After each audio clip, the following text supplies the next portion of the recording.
All right. Hey there, StarCraft fans. Falcon Paladin coming at you. We got a Thursday StarCraft stream today. Who do we have here today? According to what I said, it's Action, Bisu, Stork, and Jaedong. All here today for our entertainment as we do some pro replays for a Thursday. What's going on, everybody else? How you doing? We got Nemo Noom. We've got the Schmuck. Jared's here. Savior Sword is here, too.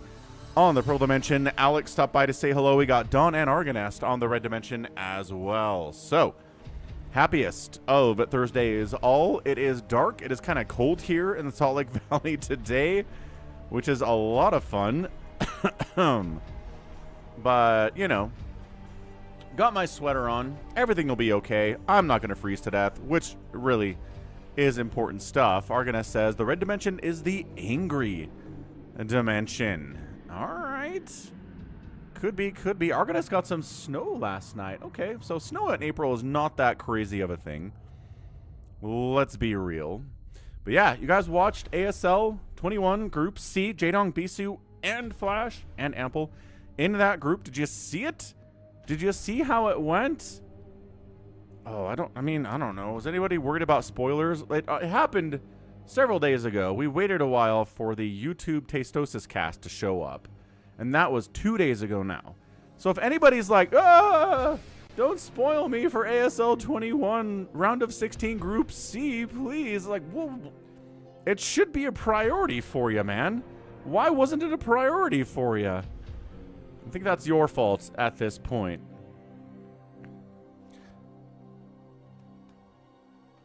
Yes, but at the end of the day, Jaedong and Flash made it through. Absolutely insane stuff from Jaedong, looking incredible. He ended up 1-0ing Flash. He took a game off of Flash in a game where Flash went CC first into mech. Y'all, CC first into mech, which is a very strong build, recently arrived in the meta. Cross spawn too, and Jaedong just navigated it perfectly, played it perfectly, was like, okay, all right, I'm going to go ahead and delay my own tech. I'm going to drone up a lot. I'm going to greed. Because the CC first means pressure can't come that soon from Flash. And then he had hiders. He had mutas. He was sniping stuff. He was defending. He was expanding. Tasteless said he looks as good as he ever has. So, I mean, that was an incredibly good game. What's up, Infested Viper?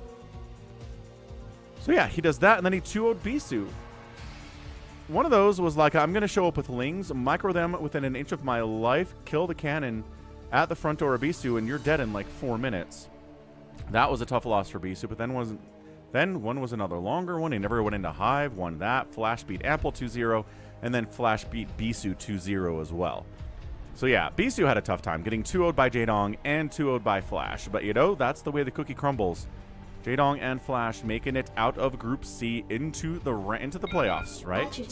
Into the round of 8. What's up, Michael Rhodes? Thanks for subbing on a Thursday. Stationary position near the borders of Dominion space.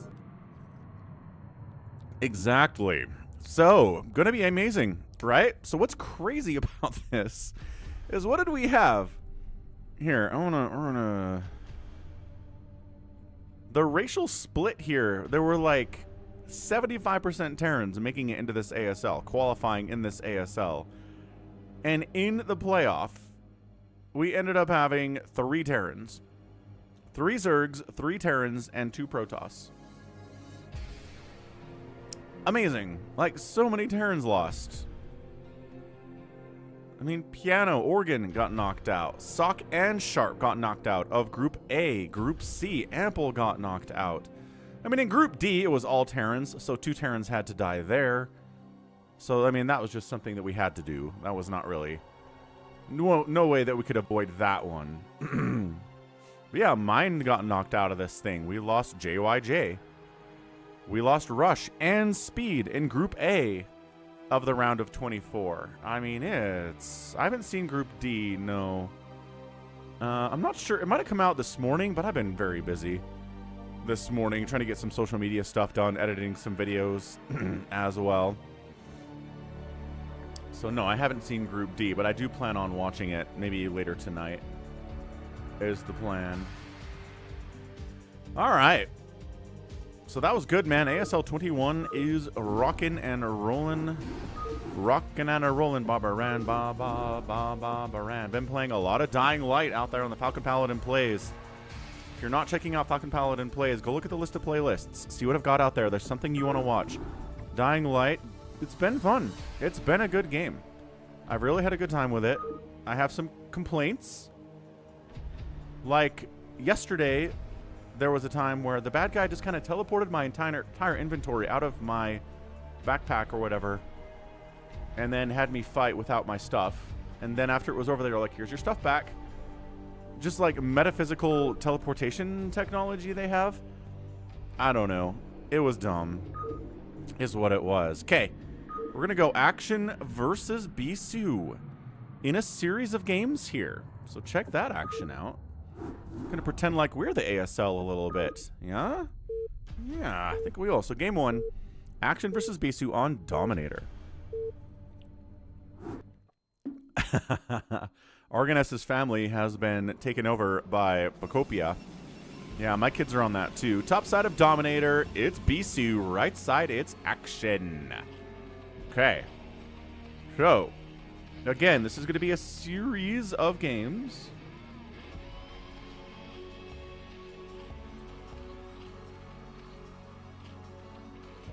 Get some predictions up there. You guys can win some Falcon chips if you know what you're doing, or, you know, just watch the openings. See who makes mistakes. See whose timings are good.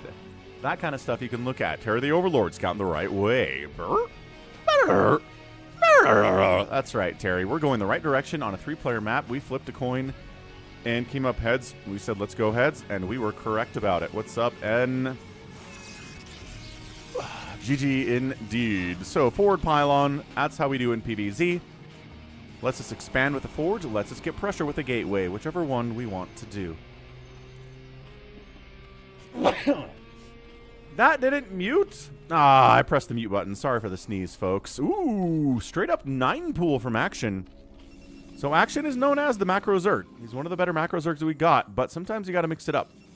Sometimes you got to mix it up against somebody like Bisu who might gate open ya. It's Action and it's Bisu, the schmuck. You can check the prediction to see what the names are. If it's barcode here... Oh, wait, it says Action right there. Also, you can read the name Action up there. No. No, they don't really... ASL doesn't release their replays at all. They're extremely, extremely guarded with them. So, nope. Can't do those, unfortunately. But, yeah, sees the 9 pool. And N wants to sound like a watchtower. He wants a little bit of StarCraft 2 added into the Brood War, which I think is heresy for most of the people watching the stream right now. That's generally what I get from y'all. So, block, block, block, block, block, block, block. There's the pylon. Anger. Anger here from Action. As he wanted to expand, he can't expand. He's making some lings. He's like, Probe says, the only other place you can go here to get gas is down this way. And then the Probe lets him have it. I guess there were lings. That's a cancel. Yep. That's a cancel. And that second base is at 2:30 after a 9 pool. It's late, man. But just made a bunch of lings instead. Are we walled off here at all? Not really. So there's the forge. There's the wall. There's the second zealot. There's the Probe. All right. So Bisu. Is this a wall? We've seen games on Dominator where Protoss think it's a wall and it's not a wall. And lings slip in through here or slip in through here. But not today. That's not what it is. We are ling pressuring. We're making 2 more lings. Bisu's going to want to get a cannon up here as soon as that forge finishes, and he'll have the money for it. Losing this gateway would be disastrous, man. 2 more. Okay, another zealot pops out. Just trying to get him off. Get him off the gateway. Don't lose it. He's not going to go. I think he wants to expand rather than make a cannon. Still doesn't have this base. Probe sees that. Doesn't have that base yet. We're making lings, sir. Metabolic boost is on the way. There's the expand, right? You. Nexus. Yeah, 3 probes being pressed into service here, too. And there's the expand at 342. So, what's up? Dev, second base, done at the 3rd location here from Action. And these lings have done nothing. I don't think they've killed a single zealot. They have not killed a gateway. They put some damage on a gateway, but that doesn't count as actually killing it. And Action's in trouble, man. You can't invest this much into Lings and do nothing. You have to get something done with it, like Jaedong did in Group C of the round of 16 of ASL 21 against Bisu. He's just that good. Once again, trying. Man, if there was a cannon here, great. Pullback by Bisu. Great pullback by Bisu. Man, the micro here. They all have a kill. Nope, 0 kills on this guy. Finally, there's a cannon. Probe's getting a full scout of the Zerg. Finally, natural base being taken. Third base has been done for a minute as well. So, Probe finally dies. What are we doing with the gas that we're saturated with right now? The answer is we don't have enough gas to do anything yet, but almost. No, he pulls off? He pulls off at 92 gas. So he gets speed. Great. Then he pulls off at 92 gas. Entirely. He is Ling flooding. He's going to try to win this thing with Zerglings, guys. Action. I don't know about this. There's a cannon back there. Man, I would almost get a second cannon, but he tricked him, right? He was gathering gas, and so Bisu's like, all right. So it's not going to be crazy Ling flood because you're getting gas. You're probably going to attack into Hydras, or maybe it's going to be a lair or something. And then Action, as soon as the probe died, he pulled off of gas and said, oh, yeah? What if I just keep making Lings? He's making 4 more sets of Lings. That's 8. I could do basic multiplication sometimes. Dude, a second cannon back here would be amazing. And says, you have 17 viewers? I thought it was 2,000. 2,000 viewers is like top 0.0001% on streaming. I'm not sure I watch any channel that gets 2,000 viewers. Tipo, yeah, we already talked about it, but you may feel free to share some thoughts if you want to. Let's hear Tipo's examination of Group C. Other than, I know you're stoked about Jaedong making it through. All right, falling back. Here are the Lings, dude. Cannon, shot, shot, shot. Lings are dying so fast. Action. It's 35 to 12 workers here. He gets the gateway, but a second cannon comes up. It's 12 drones. 12. I always say this whenever there's a Ling rush, but I think Protoss and Terran fans are sometimes like, oh, what are you supposed to do against all of these Zerglings? How do you stop it? Well, you can, mostly because the Zerg's economy is the worst. He has no anti-air for these Corsairs. All these Overlords are going to die. This is an all-in of epic proportions that he needs to win with this now or he's done. He's got more Lings coming. He's got more Lings coming. Here we go. What's up, Sona? Can Bisu hold with 2 cannons? He's re-walling. Just listen to the sound of Lings die and compare to the sound of Zealots dying. Okay, hang on. The Zealots are kind of dying here. Probe's getting pressed. Hard walling with a forge back that way. These cannons have put in so much work.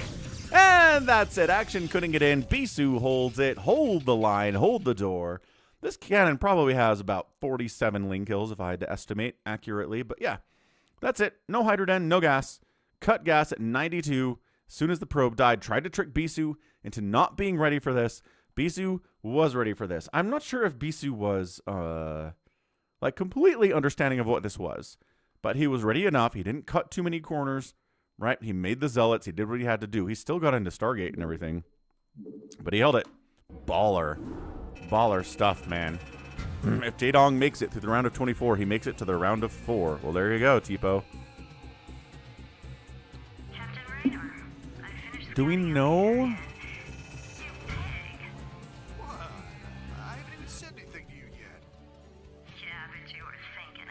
That's right, uninfested Kerrigan. 67 Lings died.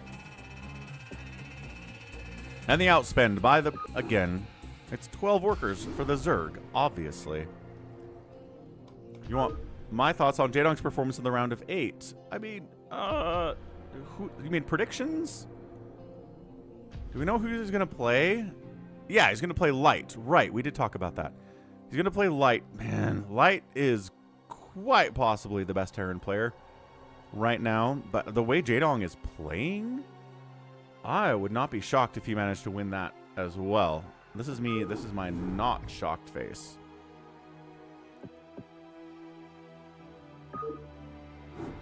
Light's playing very well. He is. He is. I'm not out here saying that, you know, Jaedong's going to crush him because Light sucks. Light is really good. But I think Jaedong's going to do it. I think you're right, Tipo. He's looking so good. So bottom right of Radeon, it's game 2 between Action and Bisu. Bottom right, like I said, Action. Bottom left, Bisu is actually going to try another Ling all-in here. He's going to go for Hydra Bust. Is he going to go for more of a macro style? Maybe get a third base today. That'd be fun. Oh, you mean in the round of 16? Ah, against Flash and Bisu. Yeah, man, I just have to echo what Tastosis said about that game against Flash, the one where Flash went command center first into mech, which has killed many a Zerg over the last few months as the meta has been shifting in StarCraft Brood War, which is awesome to see in 2026. But Jaedong just navigating it well, right? Greeting up, delaying his own tech so he can keep up with the economy of the command center first, and then his control with the Hydras and the Mutas against the mech was just glorious. Yeah, I mean, Jaedong just intellectually, his execution is really top tier too. Exactly right. Exactly right. Am I in the US? I am. I am currently in Utah, my man. And then against Bisu, so what? There's the one where the Ling showed up and killed the cannon. That was just good execution. Great micro by Jaedong. And then the other one was like a Hydra Lurker play against Bisu, who had Storm and everything. It's one of those games where I worry about Zergs. But man, his macro, his positioning, his micro, all of it was just top tier, man. Bisu just didn't have a chance in that longer game too. So he's a baller. So, is he? Wait. He's hiding that. He is. Dude, Action. Okay. He's hiding this hatchery. He was trying to make Bisu think that he is going for a one-base play, when really it's a hatch first at the third base location. Finally, the probe's coming out. And then Lurker Rush. Yeah. Couldn't scout. There was the moment that they highlighted in the broadcast where Bisu had his Corsairs out, kind of got stuck in the top right corner of the map, and Jaedong hunted it and hunted it and hunted it and wiped out a bunch of them. Which is what the Mutas and the Scourge are for. So, Bisu says, this is a late pool for a pool first, sir. Where is your second base, and why is it not here? So he looks. He's got a forge. He sees the pool timing and is like, eh. Can't cannon that. Good scouting on both sides, though. I mean, we're talking about some great scouting. Overlord goes the right direction. Probe goes the right direction. Nobody bothers checking the top side, which, you know, there could have been enemies there for sure. So, Forge Expand, got a gate, got a Nexus. Lings are out. 4 of them. I don't know. I guess the play is to kill the probe. It's easier if you have a few. He hasn't seen any Zealots come out of the gateway yet, but he knows they're in production because you don't make a gate and then not make any Zealots, especially Bisu. So we're at 1-0 right now. Bisu's up 1-0 in this little series we're doing.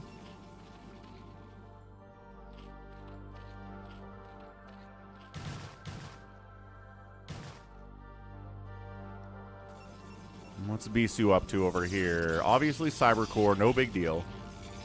And then there's the Hydra Den. Okay, so Action looks like he could be going for a 3-hatch Hydra.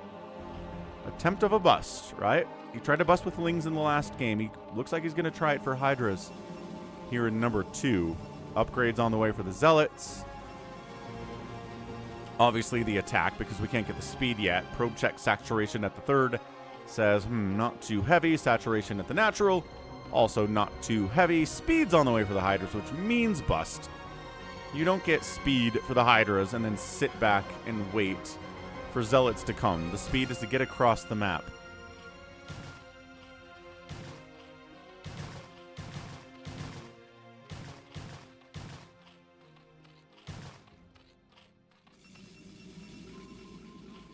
Zealot into the third base, quite possibly here too. So that gets 1 kill. That Zealot is 1 kill. This Zealot's going to get... might get a drone, but look at this micro out of action. He loses a Ling. He's really trying to mess with the pathing of the Zealot. But getting on top of them. Then the Hydras are out, and he's got to get out of there. So he gets the 1 Ling kill. This guy gets the 1 Ling kill. But other than that, scouting Zealot, lost mining time Zealot, buying time to slow down the Zerg player so that the Hydra bus is a little bit later than he wants it to be. Stargate on the way. And done now. Corsair production happening. No +1. You can get +1 here. You don't have to. Really depends on what your future plans are in this game and how much you think Action wants to get into the late game here today, too. Either Lita or Tulbo is making it into the round of 4. That's awesome. That's really cool. I want to see Lita do a 2-port Wraith in the round of 4 in the semifinals. Okay, 1 cannon sniped. Hydras are dying. Lings are trying to buffer for the Hydras as they always do here. Bisu, Corsair trying to kill the Overlord because then a DT can shut this down. But the Overlord getting placed and protected pretty well by these Hydras. More cannons coming in. 2 cannons, not making 15 cannons, but we might get there when all is said and done, depending on how concerted this attack is. Corsair says, hey, Hydras, don't go across the map and try to kill me. Stay home. Defend your Overlord. That's what this guy is doing. Hydra's come in again, snipe a cannon before it even finishes warping in. That's a great play by Action. Forge, getting rid of the upgrade would be nice. I think they're going to get it, too. It's close to finishing, but not close enough. Zealot legs aren't done either. Wow. Sniped it. Oh, that's huge. That's huge. Cannon sniped. Slow Zealots trying to do what they can here. Just mostly buffering so the cannons can actually do the work. Gateway gonna die. Dude, Bisu's in a lot of trouble here. Gateway and Forge dying. Upgrade canceled. Gateway down. And they can just kind of 3-volley down a cannon with these Hydralisks in just enough numbers here. Hey, Mike wants to see a game with Scouts. Hard to find a game with Scouts in 2026, Mike. Mike? Wait. Yeah, it's Mike. Speed's done for the Zealots. We'll tell you what, we'll get some live games in here, and I'm pretty sure somebody will make a Scout for you. We'll get a Scout on the stream. We always do. Vast majority of the time we do. Bisu is breaking out. These Zealots may not have +1 attack, but they have speed. It's not like these Hydras have any upgrades either. So just trying to micro more Hydras coming across the map, buying time for maybe more cannons, more Zealots to be produced. Templar Archives is here. Overlord doesn't really have time to make a DT. Where'd that Overlord go? Corsairs must have actually killed it. Bisu is really trying his hardest to keep these Hydras off of him. Get out. Run over here. We don't care if you're over there. We don't care if you're up here either, but do not. Yeah, this Overlord needs to die. I'm pretty sure DT is going to show up in the production tab here pretty soon. Zealots are keeping the Corsair alive right now. That's what they're trying to do. I mean, Overlord getting chased away is almost good enough. Because it's a slow Overlord. My gosh, Bisu.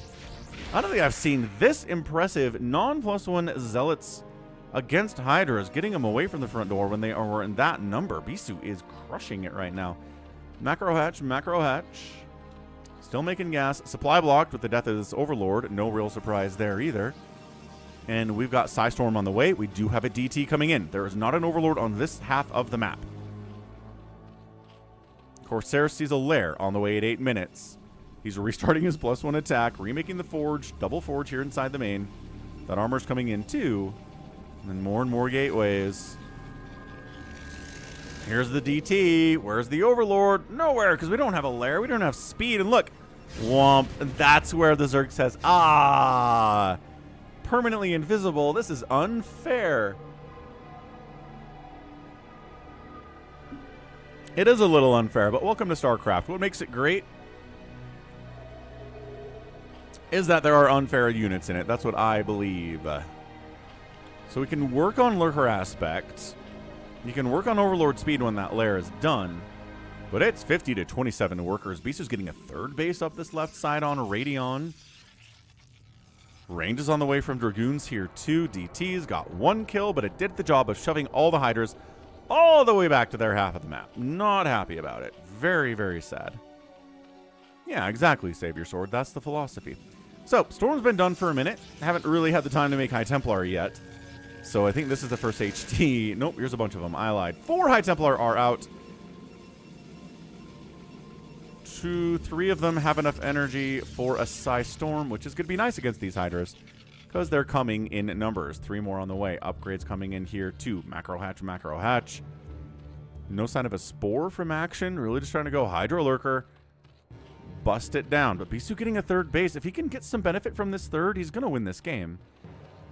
Either Action needs to take a 4th or he needs to kill this thing if he's going to do this. And it's a big ask. It is a big ask. Zealots, DTs. Oh, in range of the Overlord. DT gets taken out. Sucka. So Zealots have the armor. +1 is finishing up in about 45 seconds.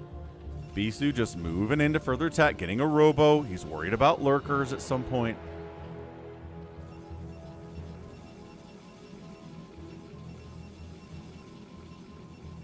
There's gonna be Storm wherever you go. He pulls them back a little bit.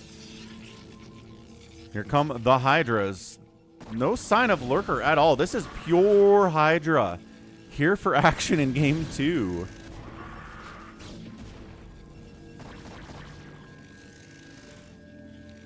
It's mostly Dragoons here and mostly Zealots there, which is interesting. Kind of split that off that way. High Templar gets sniped. High Templar gets sniped, but gets a Storm off too. Zealots jumping in, trying to pin these guys in between the cannons and the Zealots with their 1-1 upgrades. There's a lot of Hydras, but Storm is really good too. And Action says, I know where this is going. I'm down 30 workers and I can't kill the Protoss and I'm done. What a beautiful flank attack plus the Storm. I mean, that's a thumbnail if I've ever seen one. Sure, let's grab that as a thumbnail. It's pretty good. Pretty good. And yeah, that is a GG. Well done. Bisu going up 2-0 in our little series here today. Action's trying to be aggressive. He's trying to win this thing pretty fast. And Bisu's like, I'm going to defend. I'm going to get cannons as necessary. I'm going to have the Zealots. And I'll be prepared for whatever else you want to throw at me here too. In the meantime, I'll keep making probes, which is the hugest part of this whole thing. If you stop making probes, you don't have this outspend, and it's a lot harder to win. What's up, Ganon? Yeah, Ganon loves seeing his Protoss win. Really loves it a lot. Boom. Okay, game number 3 is on Metropolis between Action and Bisu.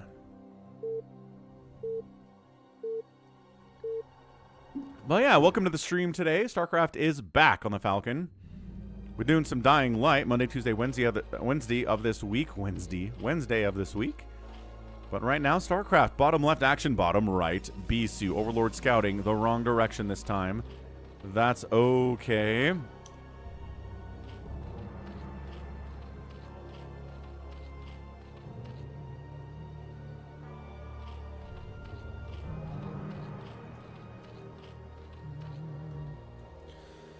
What day is it today? April the 23rd. Where does the time go?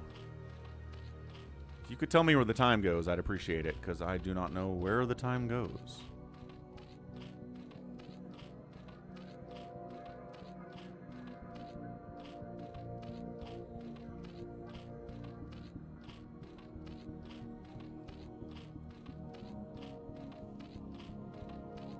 All right, good enough. What's the opening action? We macroing today, or are we going for a 3-hatch Hydra bust? We going for a Ling Flood? Because I think Bisu knows what he's going to do. Probably going to be another gate. Yeah. Going to Zealot pressure a little bit. Keep an eye on what the Zerg is doing. Oh, wow. That's an overpool. All right, so first game was 9 pools. Second game was a hatch first at a weird location. And the third game is an overpool. So Bisu's up 3-0 here on Action. Probe scouting out. Bisu fans are just getting a little bit of a balm to their soul after watching Bisu kind of get smacked around in the round of 16 of ASL. Right? He had a hard time against both Jaedong and Flash, both of who were looking at the top of their games in 2026, which is just astounding to me. If you had told me back in like 2009 that Jaedong and Flash would be still crushing it and favorites to win the premier tournament in the world in 2026, I'd be like, wow, what? No way. And it would be very cool. I'd be very happy about it.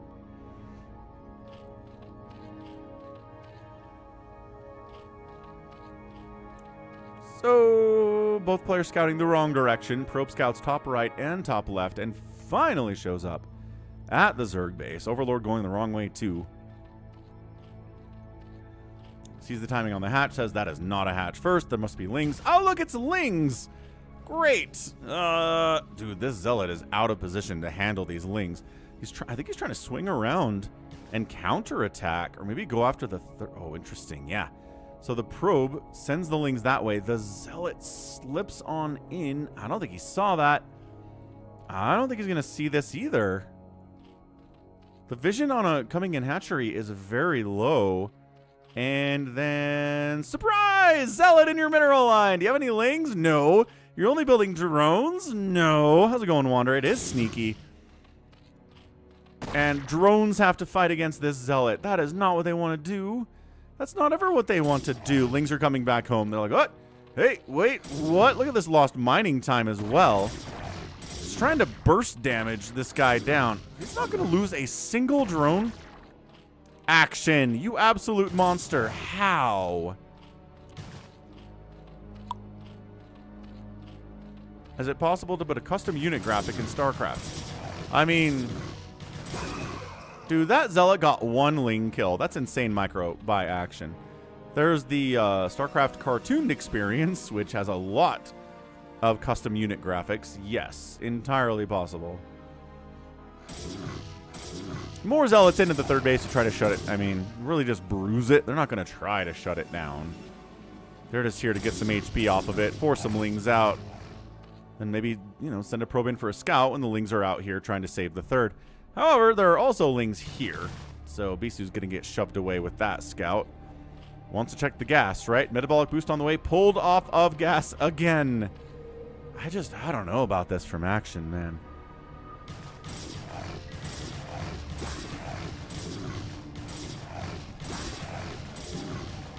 This is annoying, but it's not game winning or anything. We've got a cannon coming up back home. There's the cyber core. And production tab says 4 sets of lings off of 3 hatcheries.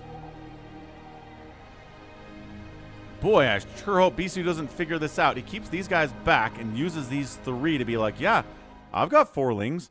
That's normal. I really want to prevent you from scouting. That's also totally normal.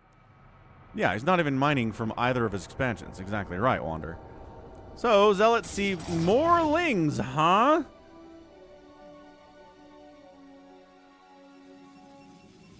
Quick, more cannon, quick. Probes, pull up. I've seen too many lings to really feel comfortable about this. And wow. All right. These probes are ready to sacrifice their lives to keep their commander Bisu alive. Zealot in the hole there. Trying to protect 2. We've got cannons. No! Jumping on the cannon is death! Cannon must stay alive! Zealots buying time for it! No, the cannon died! Hang on, Zealots, can they do this? More lings flooding in. Zealot down, probes fighting, trying to buy time for the cannons to come in, and he does buy time for 1 more cannon to warp in. 4 lings make it into the main, but no more lings are on the way. These Zealots counterattacking on the other side are distracting action from sending the lings to the natural base. Action's droning. Sort of behind this. No, we actually pulled the drones from the main base to the natural for reasons that were probably Zealot related and were probably happening on the other side. These 4 lings inside the main base. 3 now, my apologies. Trying to kill some probes. The Zealots all get cleaned out this way, but it's 12 to 23 workers. Third base is not actually harvesting either. This is Metropolis. Alex. How's it going, Dawn? Welcome back. And yeah, these lings historically never do amazingly well. I guess 3 kills on that one is not bad. And 0 kills on his buddy also makes a lot of sense.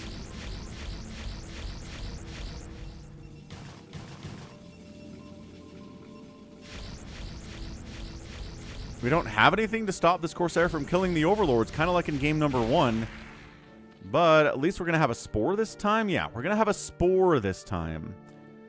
So, I don't know. It's not as dire a situation as it was in game 1.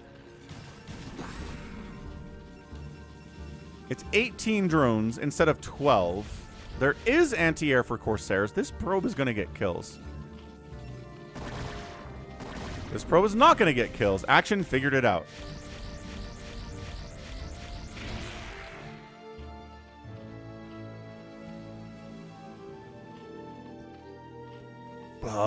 So I don't know. One cannon died, but a couple probes died. Not as an auto win here for Bisu as it was in game number 1, but it was still a Ling all-in that did not kill the Protoss, and Action's trying to recover from that position. I don't know if that's a great idea. I'm not feeling like that's the greatest of ideas I've ever seen. But he's going to try to play it out. He says, I got some damage. I killed some workers. I have anti-air this time.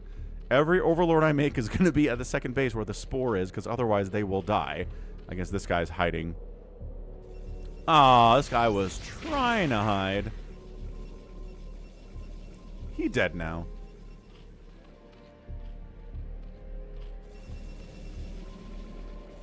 Temple Archives coming in here too. Bisu is just in a better position technologically, which is pretty normal at this stage in a PvZ. But also economically, which is also pretty normal in a PvZ. So maybe Action's not that far behind. He's really been droning pretty effectively here.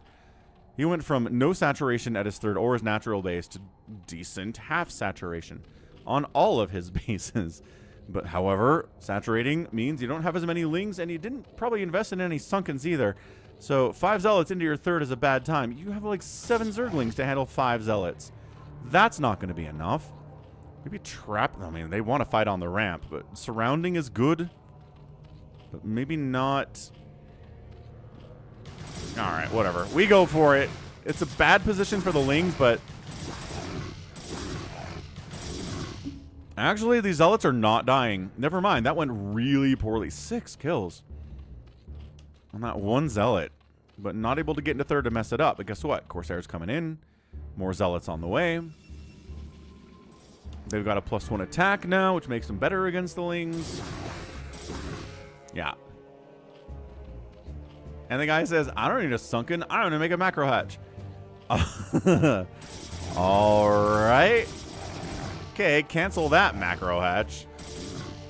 More Lings are here. He's just producing Zerglings because that's what he has to do here to stay alive against this number of Zealots with the speed, with the +1. Zealots are a little bit indecisive about where they want to go. They will fight these Lings, no doubt. They have killed so many. 9 kills on a Zealot's insane, and Action GG's out because his third base is forfeit. Dude, yeah. That's the problem. That's the problem with it. Right there. Is that you just trying to catch up in economy means your army's not as good. You don't have enough Lings. You don't have any Sunkens. You have no Hydras. Trying to go pure 0-0 Ling against +1 Zealots results in this. We've got 9 kills on this one Zealot. 9. 6 on this one. That is A+ S tier stuff. 5 on this one's also really good. Yep, so Ling all-in did not work. Bisu continuing to crush it here today. Did I not start another prediction there? I sure didn't for some reason. Hey, what's up, level 80? Level 80 is on a long stream streak. Ganon can't hit the like button on Twitch. I know, right? They should add it. They should add it for all of us who care about the like button. All right, we've got one more Action versus Bisu game. Is this another game wherein Bisu kind of slaps Action around? Maybe. Let's find out together. Predictions up.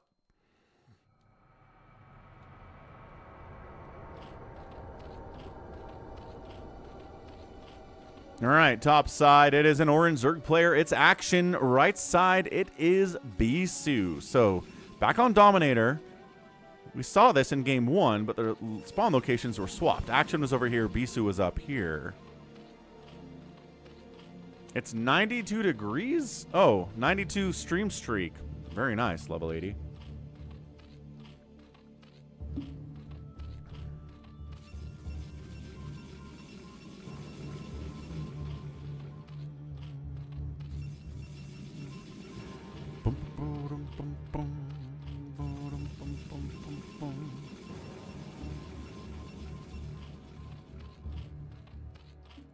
So, action. Are we going to try to play this out today, or are we going for the all-ins? That's the question.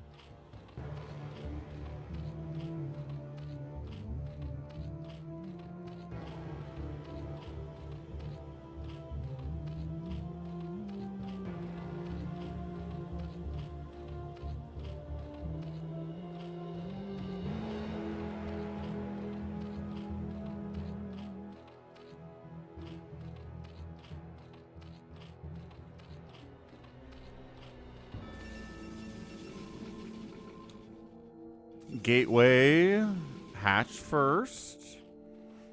You know, maybe with climate change, level 80, we'll end up getting 92 degrees in April in Maine. You never know. Never know what the future holds.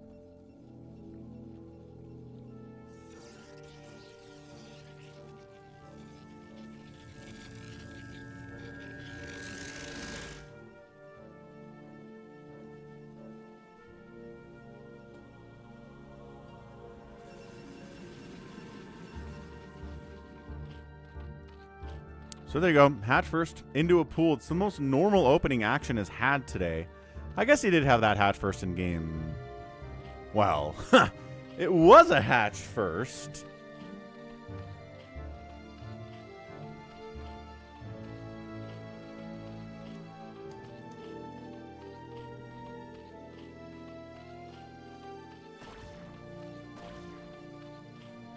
But the hatch first in that game was at the third base location, so it was sneaky. So this is the most bog standard opening you can possibly get.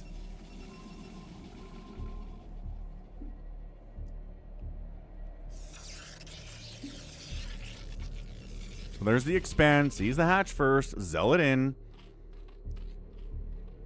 There are no lings? Wait. Oh, they're popping now. Okay. I was like, is he not making Zerglings? He is.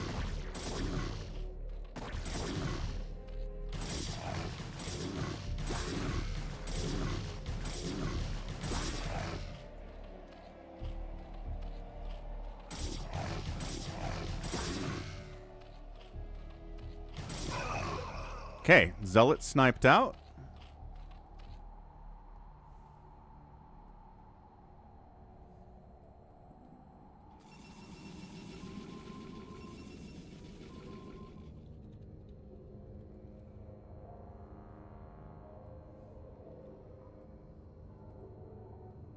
We're not doing this again, are we? Hold on. 100 gas into...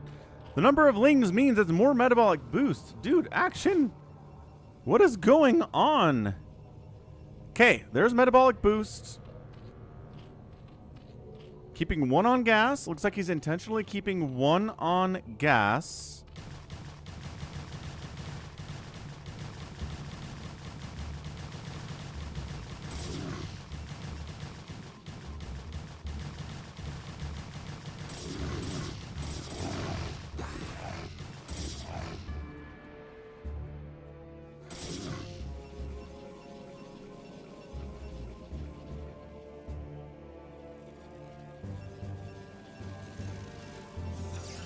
So it's a kind of in-betweener, but like one on gas is going to allow you to get into a lair or get into a hydro den or something.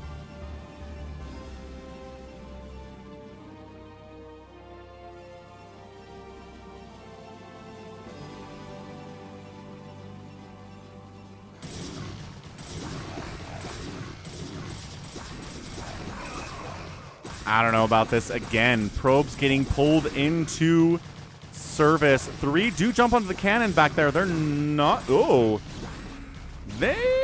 Oh, no. 4 hit points on the cannon. No. Bisu is... Okay, I'm not going to say he is immune to this kind of thing because we kind of saw Jaedong do it to him a couple days ago now. But, good grief.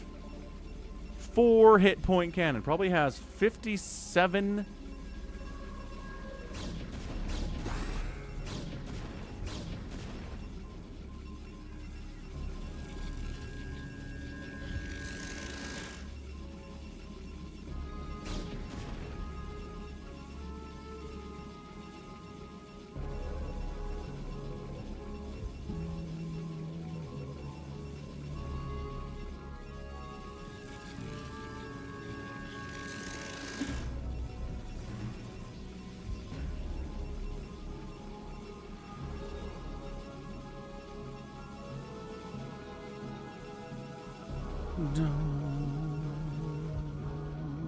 So, like I said, the one gas allowed him to get a Hydroden. Allows him to maybe back this up a little bit. Corsair's coming in again, because what else do you do as a Protoss in this situation? If there aren't Hydras, and you get Corsairs, the Overlords are all dead.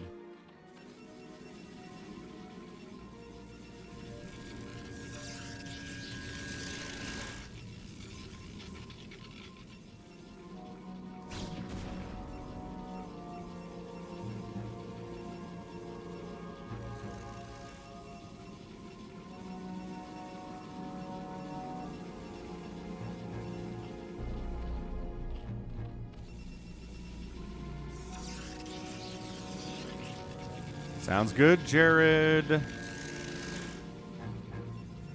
32 to 17 workers. He's not droning. He stopped at 17 drones. I mean, we're talking about, this time, Hydroling bust. Okay, so we've lost 3 times to Bisu, trying to bust him with Lings or Hydras. And Lings again. And now we're trying with Lings and Hydras at the same time, which is totally different.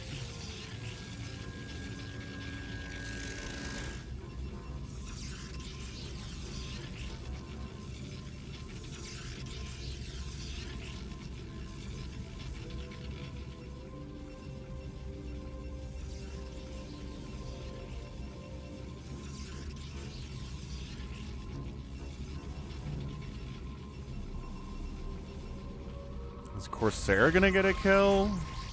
What's up, Iron Ringed? Yeah, no. Production tab. He's got Corsairs. He was getting +1, but he canceled it. Pretty classic stuff.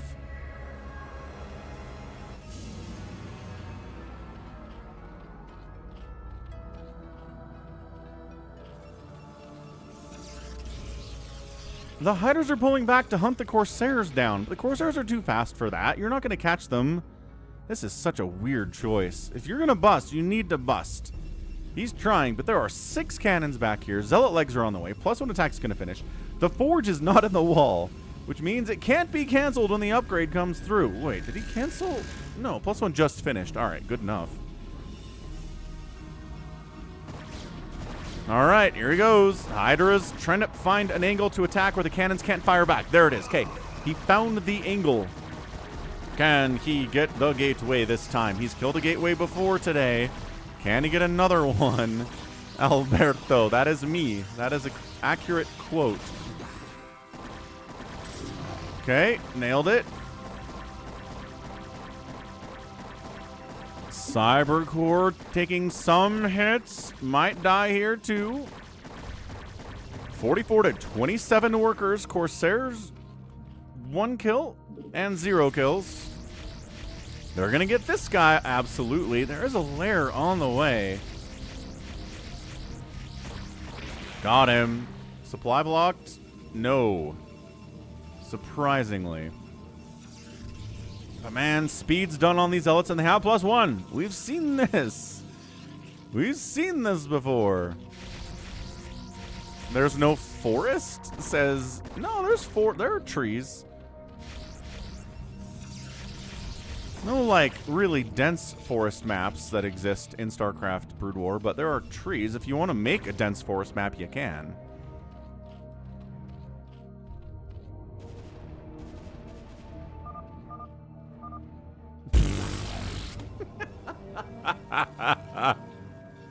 Action! Buddy! I like that Bisu's like, wait, what did he have? If you watched these 4 games, you would be like, it's impossible to break Bisu with any early game shenanigans. You can't do it. It's impossible. You could be wrong, but you'd feel that way. 49 to 8 kill death ratio. 49 to 8! The outspend here is massive too. Ridiculous. Ridiculous stuff. Alright, that's 4 games. RJB sent me these and was like, yep, got 4 games here from Action and Bisu. And I was like, cool. And I said, maybe I'll cast them one day. And then he didn't tell me. It was just Bisu absolutely wrecking Action's attempt to kill him with early shenanigans.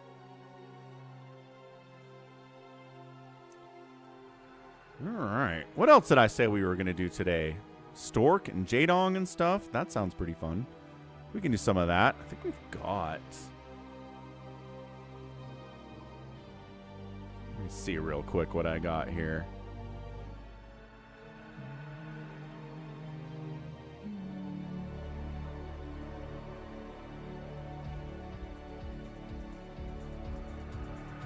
So Action Paralyze, Ample Stork, BarrackS Jaedong is kind of interesting. Kind of love that. Yeah, let's do BarrackS Jaedong on Fighting Spirit. Yeah. All right, all right. Let's do this thing.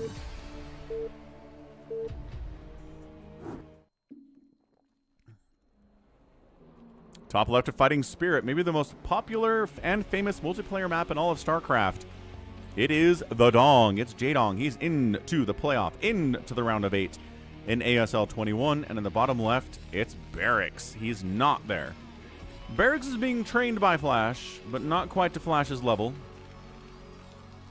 As obviously. You mean like pine trees? No, I think there are pine trees on snow maps, aren't there?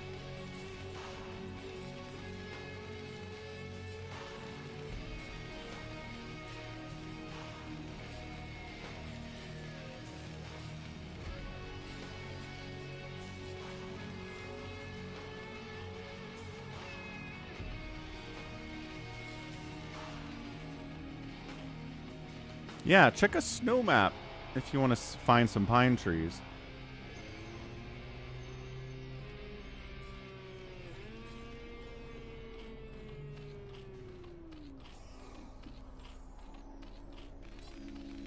Oh, it's a proxy. Okay, I was wondering what that SCV was doing that early. He's proxying Jaedong. We've seen a ton of this over the last 12 months. Even with players keeping their barracks inside their natural base, you can still proxy against a hatch firsting Zerg. However, it is an overpool here from Jaedong, so your proxy plans are not going to go very well.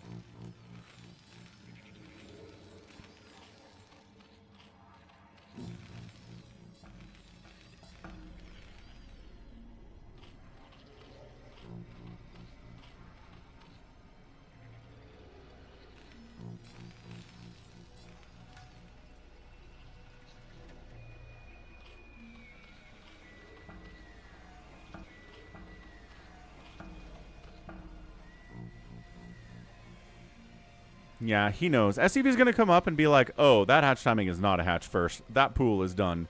There are lings on the way. Maybe let's float the barracks home. Overlord going to scout it too. Yeah, this is just build order. It's not a build order loss, right? The point is that the Rax is close enough to home you can retreat with it. Oh, down here and actually be fine. If the Rax were out here or the Rax were right here, then yeah, you'd probably lose. But this is why you kind of don't fully commit. Because by not fully committing, then you can retreat if the build that the Zerg player did is going to counter you entirely.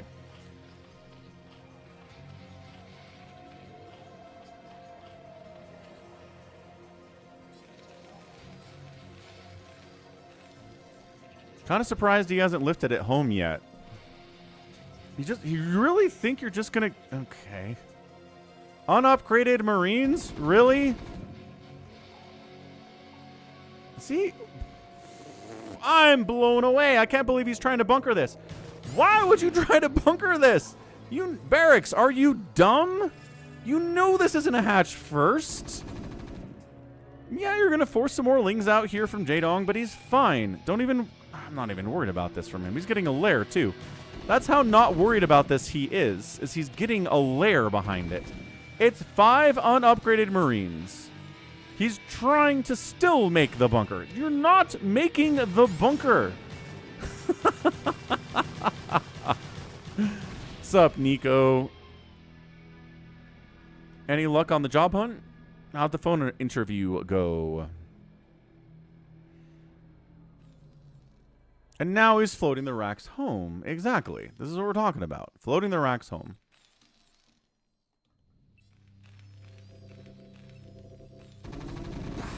and doesn't wall off adequately because the barracks isn't here. I just don't know how this wasn't a foregone conclusion. I really don't. Oh, you piece of garbage. I really don't know how BarrackS scouted this hatch timing and said, yes, I will continue with my plan to try to bunker the Zerg player, Jaedong. What he should have done, once he scouted that wasn't a hatch first, he should have pulled the barracks home, walled off, continued marine production, expanding, and he would have been fine. He would have been fine. That's the whole point of putting the barracks where he put it, is you can retreat home with it. He wasn't committed, but he was acting like he was committed. I don't understand. I really don't know what he was trying to do there. Oh, nice. So Nico got to the next round. A work from home assignment. Boo. Hate that part of an interview if they want to do that. It's timed and they record you doing it. Anyway, the outspend by BarrackS did not help him very much, did it? No, not even a little bit. All right, we're going to move into another Jaedong versus BarrackS. With this one, I'm going to go get a bit of a Coke Zero refill before we get too much into this.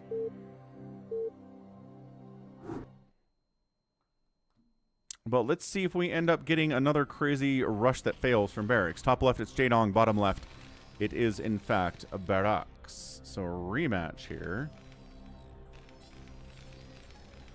Gonna step away for about just a minute. Tap that like button. Follow if you haven't. Trying to get to 4,000 followers on Twitch. It's proving to be a little more difficult than I thought. The CF or the CTO or the CFO, Nico?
All right, we back. What do we got? No proxy.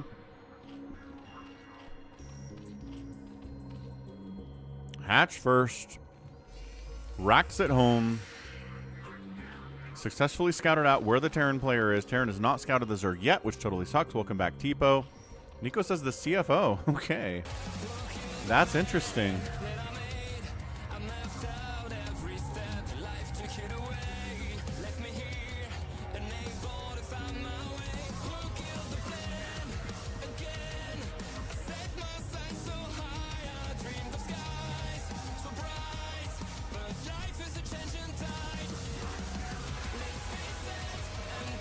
There's the 100 gas for the lair. Hey, Jordan. Yeah, is it? I'm worried about the copyright, though. Do you know if that is copyrighted?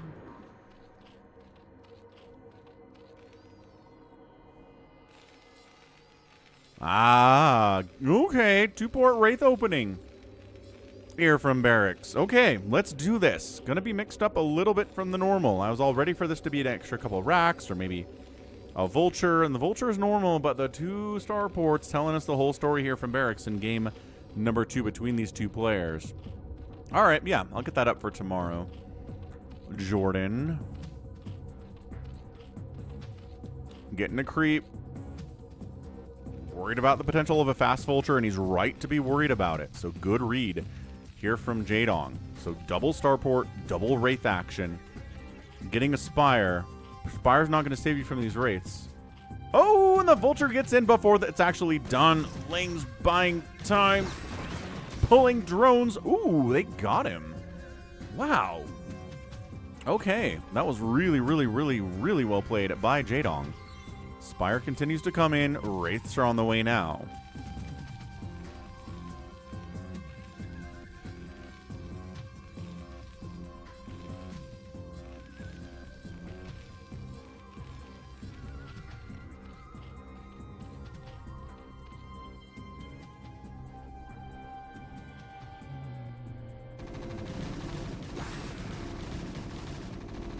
Yeah, I don't know what that is. You're just not getting through that with Lings. Repair exists. Protoss is like, man, imagine if repair existed. If we could repair our buildings when the Lings are hammering at them or Hydras are hitting them, how cool would that be? It'd be pretty great. Terran's got a nice advantage there. Did a Coke Zero replace a worse habit? Nope. So the Wraiths are here. Drones are dying. Overlords are getting sniped. Dude. Supply blocked? No. Cloak's on the way. Scourger on the way. Muta on the way. And by that I mean 1 Mutalisk is here. Jaedong, for all that he sniffed today, I don't think he knew about this. And then he can run. 3 kills on each of these Wraiths. Oh, the juke to get out of there, too. There was a trap. There was a Scourge trap there. And gets 1 hit. Just need a second hit, man. Yep, it is, Dev. Look at this. It's turning can sometimes get you a little bit more space, or sometimes it helps the enemy catch up in situations like this. It's very weird. Trying to angle in with the Scourge. Coming from a different position here. The BarrackS going into a corner here is not a great idea. Oh! Oh! The jukes! The jukes of BarrackS Wraiths. I cannot believe they're both still alive. And the Scourge pulled off and pull off pursuit. The Wraiths are feeling so cool right now. Wow, 6 kills between them. They both survive being chased by a million Scourge. Now Cloak is done. And now the Scourge are gonna die. Okay, BarrackS. That was the coolest thing I've seen with Wraiths in a long time. Wow. That was cool. You had an addiction to Orange Crush.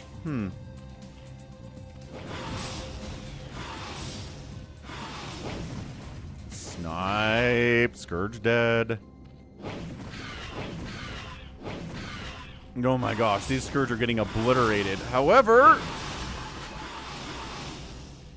this is such a great opening. I had a 2-port Wraith opening on the channel.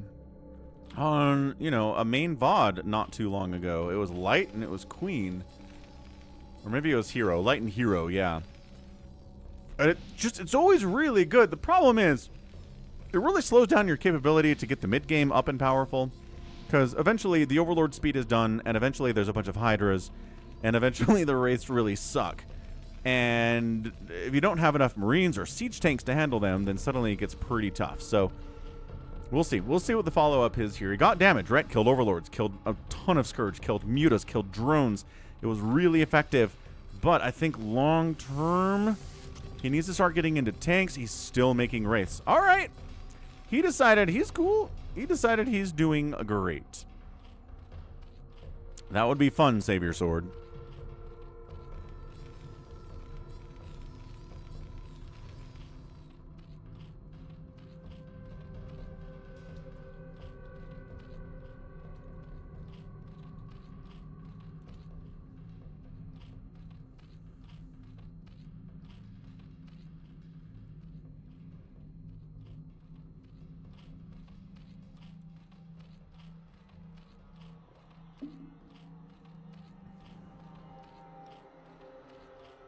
Interesting Queen's Nest option here. Not a Hydra Den as the follow-up.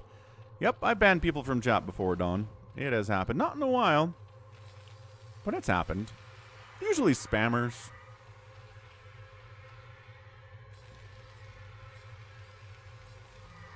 So it's got to be Queens for Ensnare, yeah? Because the Wraiths can outrun the Overlords.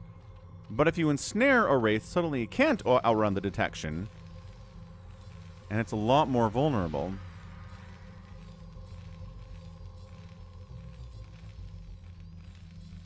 Italy didn't qualify for the World Cup. Really? Italy didn't qualify for the World Cup? What the heck's wrong with Italy? They've got World Cup wins.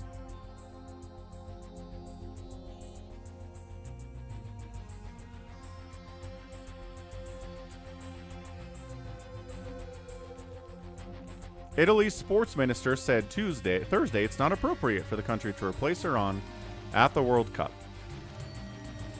Wow.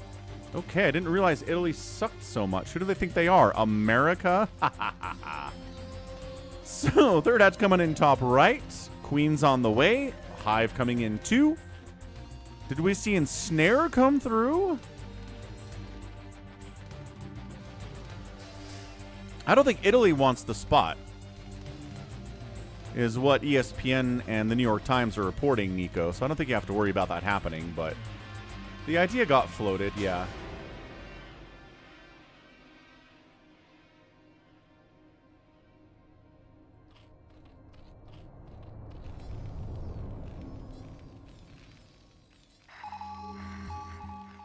So it is Wraiths. I mean, it is the most Wraiths I've seen in a professional TVZ in a while. 9 Wraiths are out. Got Marine Medic support too. It's not Mass Wraith because that dies to a lot of things. Got Scourge connections. Is Ensnare done? Ensnare might have come through. What's up, Tomar? Happy Thursday. Ultralisk Cavern coming in at 11 minutes as well. This is a crazy game. I might have to recast this one for the main channel too, actually. Sometimes RJB sends me ones that he's like, there's the goop, get gooed on, and the Marines are covering them as they retreat. Okay, yes, definitely Ensnare is done, obviously. Whew, Adrenal's on the way here too.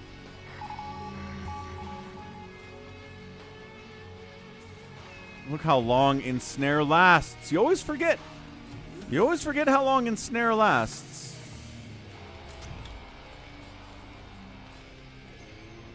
So it's Marine Medic Wraith with Science Vessel. In case there are some lurkers, you want to irradiate a thing, I suppose you can do that too. It does kill a queen with 1 irradiate.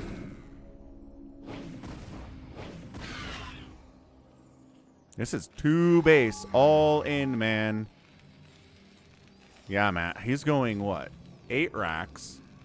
Wait, hold on, I can count. 6 racks. 2 starport. Parasite. Gotta love a little Parasite. Air upgrades are 0-0 versus +1-0. Irradiate up. Ensnare getting gooped on again. But the sunken count is hefty enough. 4 sunkens back here, enough to chase the Marines away. And if the Wraiths can't do anything because the Marines can't get in here, then you're not breaking this with this. You're not breaking this defensive setup. Maybe you could do something over here. In fact, going over that way was probably your best bet the whole time. But, I mean, a few sunkens might have helped. I don't know, dude.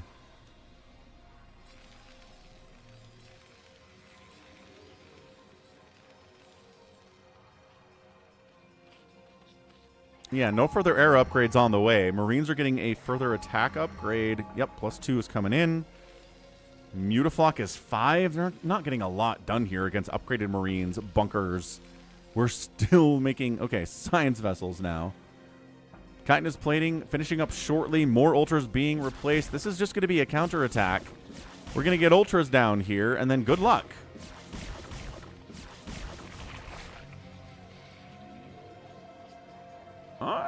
Okay, a little bit of Wraith Harass up here at the 3rd. There's a Spore, but it's not covering the southern half of this mineral line. A drone did die. They can hit the hatchery. It'll take 4,000 hits from a Wraith to kill a hatchery, but, you know, maybe there's enough time. Fourth base coming in down the right side here, too. BarrackS is two-basing this thing and needs to win it now. He's not setting up for a third. He's making more racks instead of expanding. He is planning on winning this thing now, and can he? I'm not sure that is even possible. Not at all.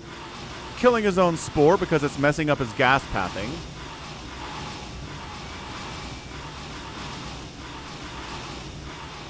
Ultras are out. Speed's on the way from those boys, too.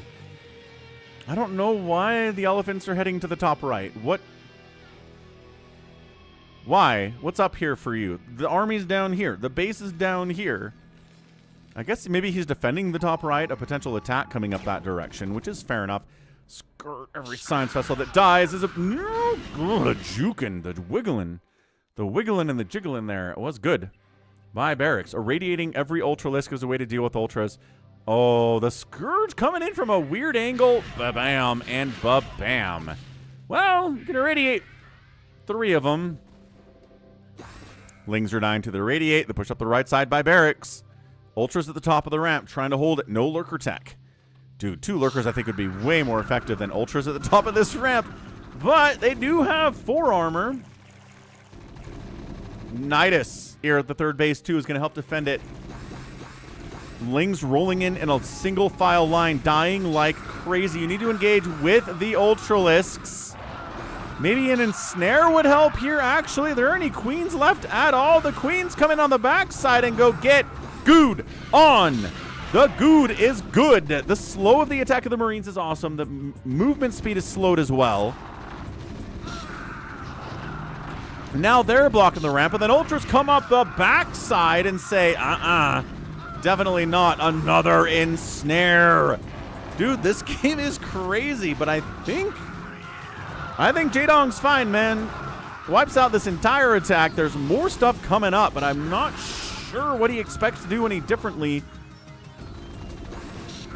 than that first attack did, right? It's held. The irradiated Ultralisk kills more drones than anything else at this stage. 2 kill Science Vessel getting wiped out by the remaining Mutalisks. An attack up to the right side hatchery. I don't think this even needs to die. I don't think even Jaedong even cares if that thing's dead. He's falling back home. But, dude, come on. You're done. You're done. It's Jaedong, Dev.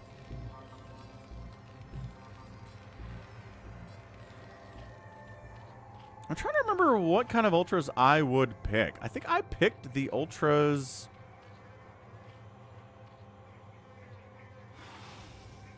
The Torask was resurrectable, right? I think I always picked the resurrectable version of the Ultra in StarCraft 2, because I always felt like that seemed better.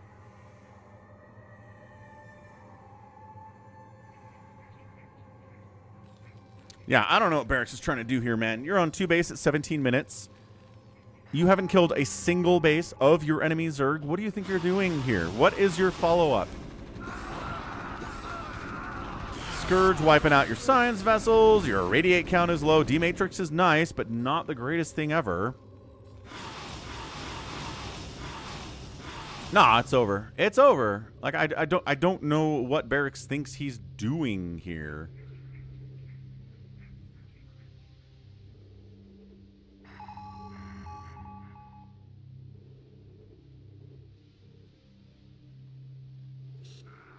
Trying to sneak up the left side, I guess. Catch the Ultras out of position, but they're counterattacking. They're like, we can hold here, but then we're going to get into your natural base and you're going to die. That's the plan. Look, genius. This base is bait. It's bait. You're dead. Yeah. I can see why BarrackS needs coaching from Flash. There are some problems with his play style here. Yeah, this... Jaedong does not care if this base dies. Not even a little bit.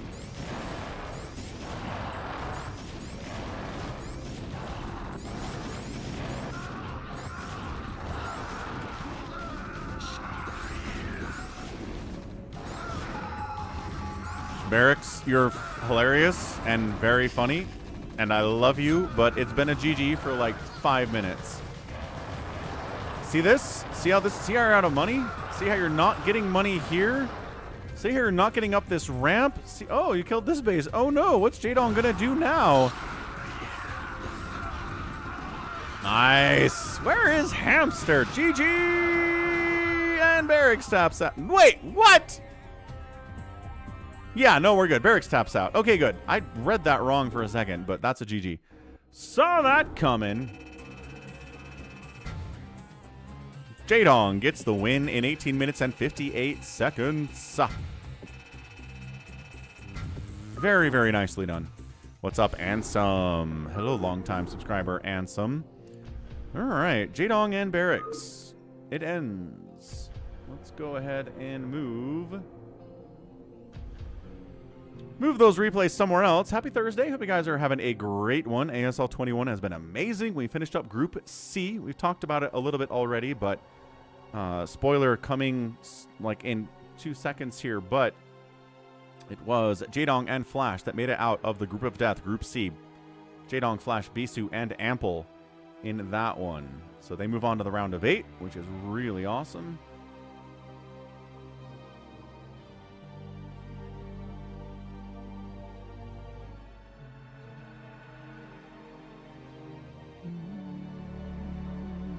Okay, let's go. Maybe some Stork. Who's going to win? Honestly, Jaedong is looking really, really good. When he beat Flash's Command Center first mech play and made it look kind of easy, I was like, all right. All right. I see your style, Jaedong. I see how you're playing right now.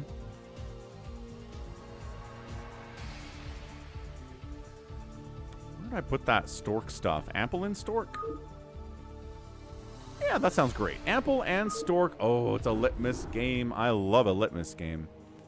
Let's do this. Nico says, I don't know what's up with Chipotle. I don't either. I don't go to Chipotle. I think it's fine. I think it's fine. Like, if somebody was like, hey, let's go to Chipotle. I'm paying. I'll be like, all right. But I'll never go there on my own. It's Litmus. Man, I like this map. Top right, it's Ample. Bottom right, it's Stork. I love maps where the players spawn on the same side of the map on a big one, like this, right? I don't know what it is. It opens up crazy things. We got double gas inside the main here, too. 3,000 on each. You can go for like a two-hatch Muta opening on one base. It's kind of insane what you can do here. Also, you got to watch out for this back door, which is protected by a stasis cell and a mineral field with 48 minerals on it. That comes into play a lot. There's this base that nobody ever takes on this map. This base that nobody ever takes on this map. But your natural's down here. You got a third over here. And that's usually about as far as this game goes. Right? It's pretty hard to see a game on Litmus go that much further. But I like this map a lot.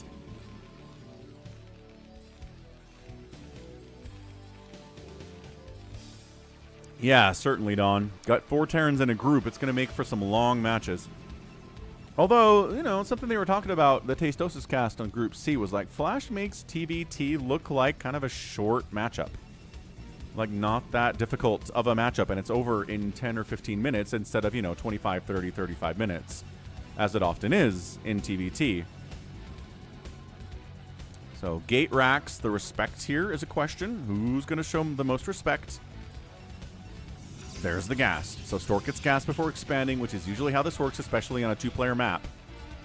And Artosis qualified for ASL. He did. He's actually in the round of 8. He's going to be facing off against Lita. You know Artosis. He's always there, man. He always qualifies for ASL. Does really well. Yeah, I'm really stoked out for Jaedong, too. He's had a couple ASLs that have been somewhat embarrassing over the last couple of years. So I'm glad he's worked and filled in those gaps in his play.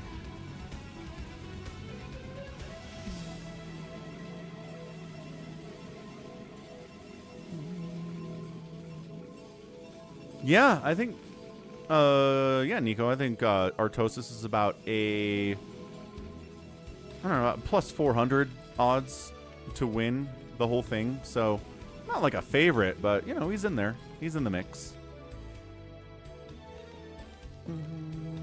Is this Jaedong's best placing in years? I kind of feel like it is. I'd have to look back at Jaedong's resume. What's up, undergrad? I think I have Flash. I think that's going to be a baller series, Tipo, but I think I would have to put my money on Flash if I was forced to. So there's the expand before the gas from Ample. Going to get the bunker up. There's the bunker. Let's see if we get range before the expansion here from Stork. Looks like Stork wants to expand rather than get the range upgrade, and the SCV is being very annoying about it, but he's already injured too. Interesting fact of the day. Did you know that we don't know exactly where the word monkey comes from in English? Most other languages on Earth, this word for ape is the same as the word for monkey. But in English, we differentiate between the two. And why? We're not sure. We're not sure where the word came from exactly in English. And it's kind of a mystery that we're trying to figure out etymologically. I thought that was interesting. 19, Jaedong made it to the round of 8. Okay, so he was in the round of 8 2 ASLs ago. So there's your factory. Range upgrade. Anytime now, Stork. Is he doing the... Oh, we got a Dragoon back here. He glitched a Dragoon back here. He used the probe to glitch the Dragoon back here without actually having to mine through or kill the stasis cell. Oh, man. This is not good. Oh, Ample. Here it is. Here it is. So you mine. No, you got to have the Dragoon in the right place. And then if you mine, it sometimes lets the Dragoon get through. He's trying it. He's trying it.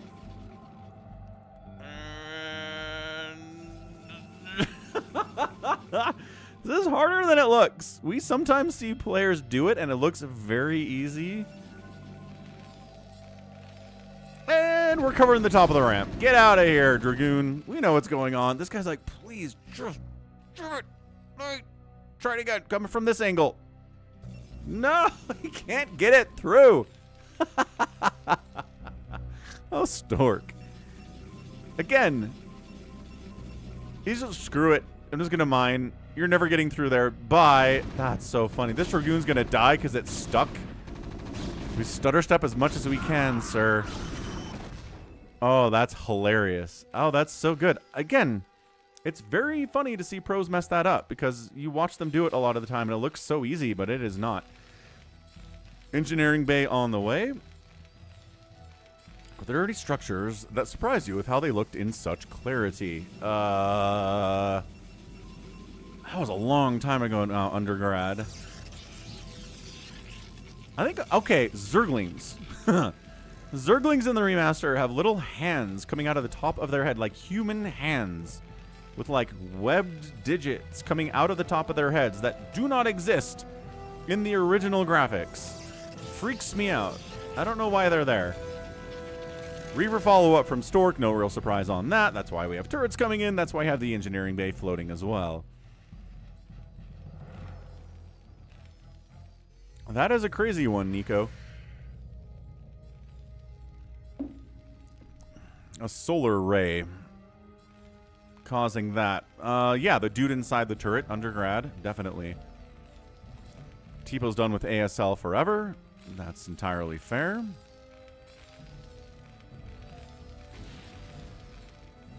All right, we're sieged up. We're marined up. Your little shenanigans has kind of put you behind here, sir.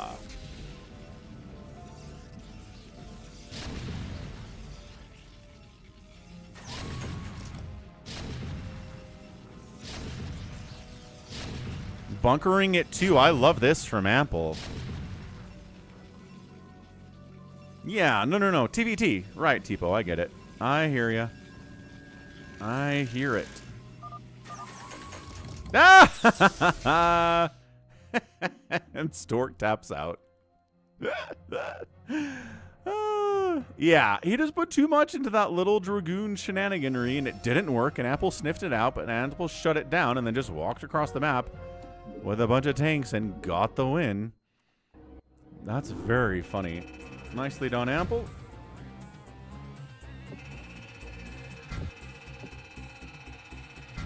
Yeah, good outspend there, too. Awesome stuff. He did, Tipo, but he took down Stork today. So, game 2 is back on Litmus again. Gosh, I love Litmus. Gives us fun, weird stuff. The weirdest of stuff.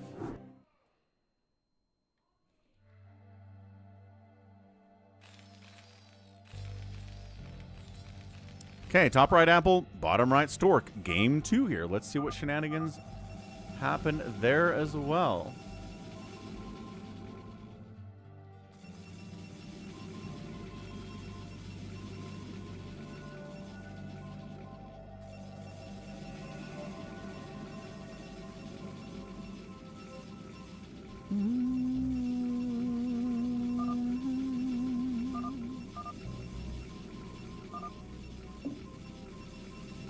Hey, what's up, Vishy? Must not deviate from build order. Must not take extra weird geyser.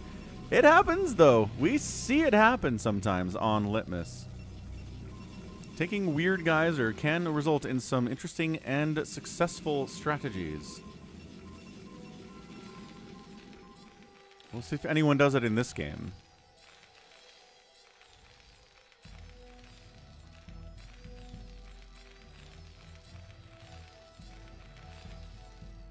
Are we cannon rushing the guy? Embrace the glory that is your birthright. Hey. I am the Overmind, the eternal will of the swarm, and that you have been created to serve me. What's up, Karmakazi TV? Thanks for following. Trying to get to 4,000 followers out here.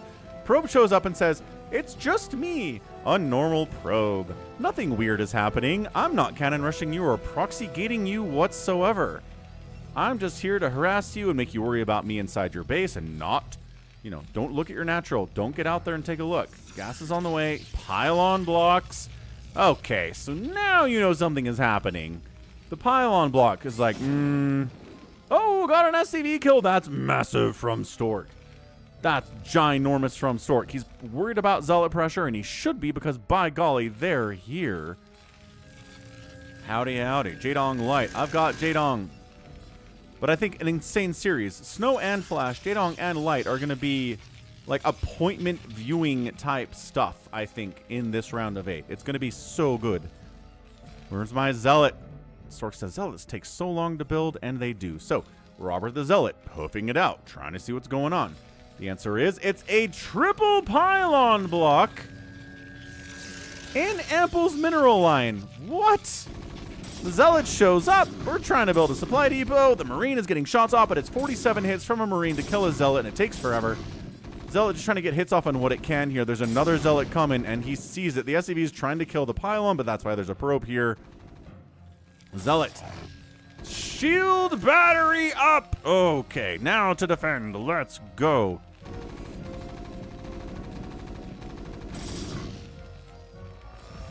He's bringing the SCVs to try to kill the shield battery inside his own base.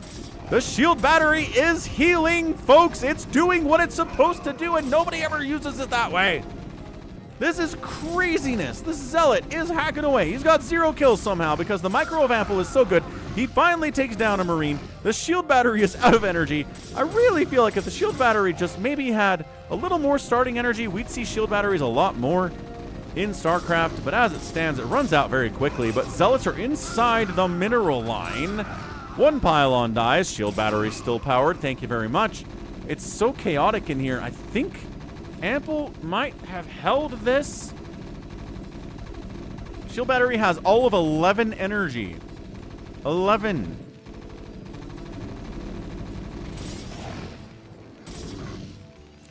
Yeah, I think this is a ladder game, Karmakaze. I got it from RJB. It's either like Pro League or a ladder match. And finally, all of the pylons are gone.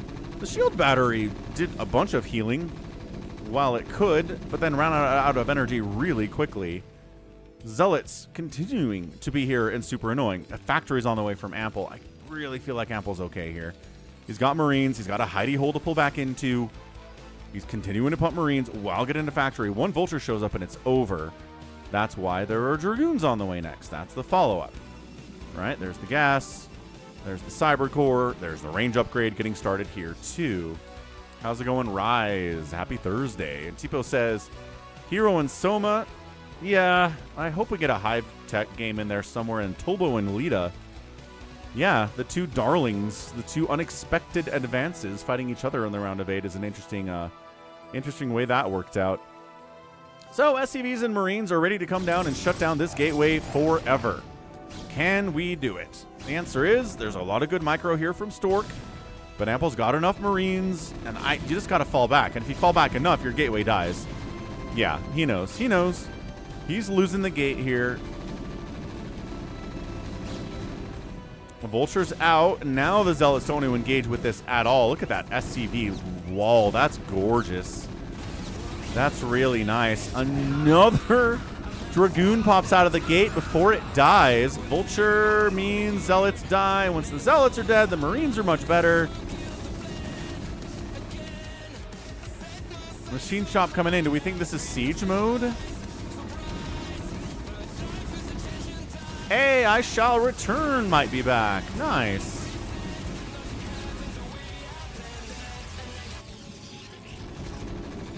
Glad to hear that I shall return. We like to see people come back with better internet than the first time. Savior Sword did that once. Had kind of jank internet, came back with better internet. Hooray, new router. Totally solved the problems.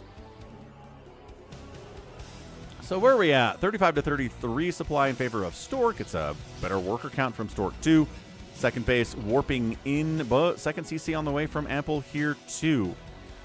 So the aggression was real. But the nice thing about Protoss is you can do that kind of aggression and be fine economically, unlike Zerg, where if they go for a bunch of lings like that, their economy is garbage and they have to be, you know, down in economy for a long time and try to come back that way.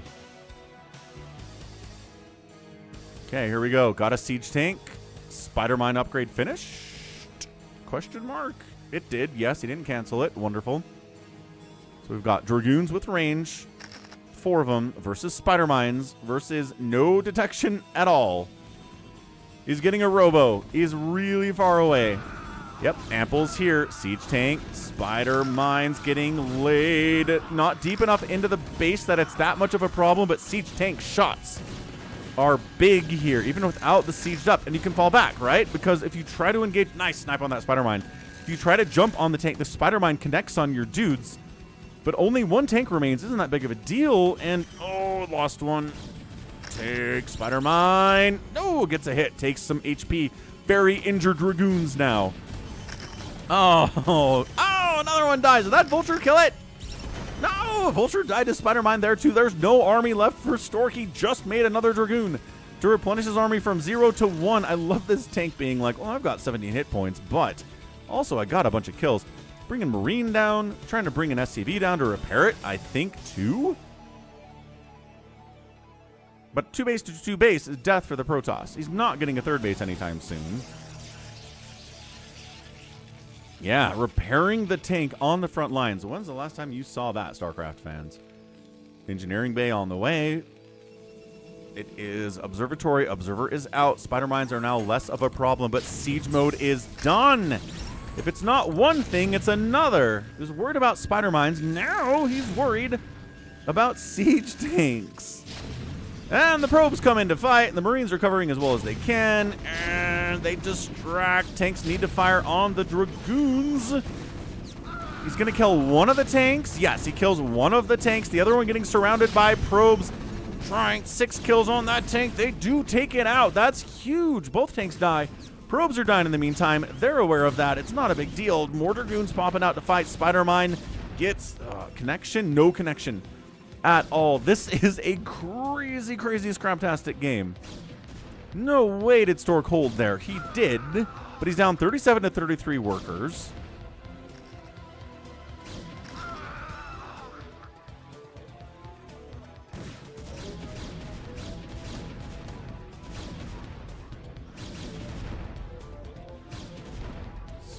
Sniped.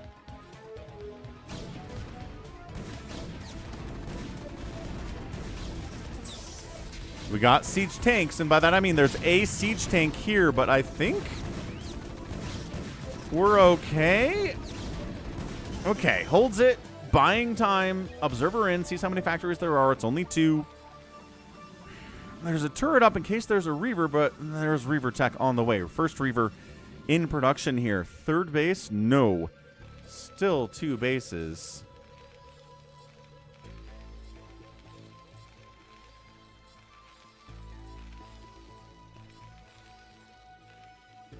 So the one gas here, the one gas here. You're right. Neither of them are taking the second gas inside their main.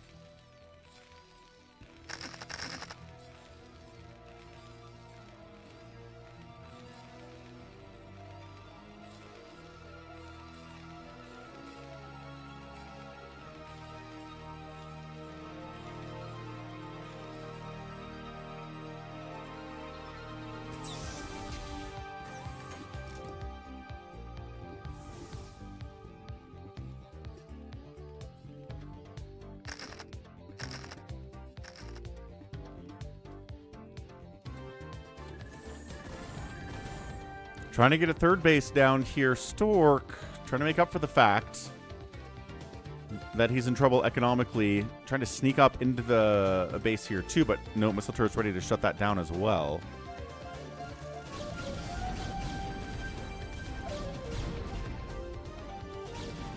Vultures try to go for a bit of a run by, snipe off a couple probes, trying to slow down the economy of Stork. Look at this. 1, 2, 3, 4 probes die. 5 probes dead there. 6, 7. Dude, the massacre. 4 kills on that Vulture. Another probe dies. He doesn't get another one before he dies, but I think he did well enough. Thank you. It's 54 to 39 workers in favor of Ample.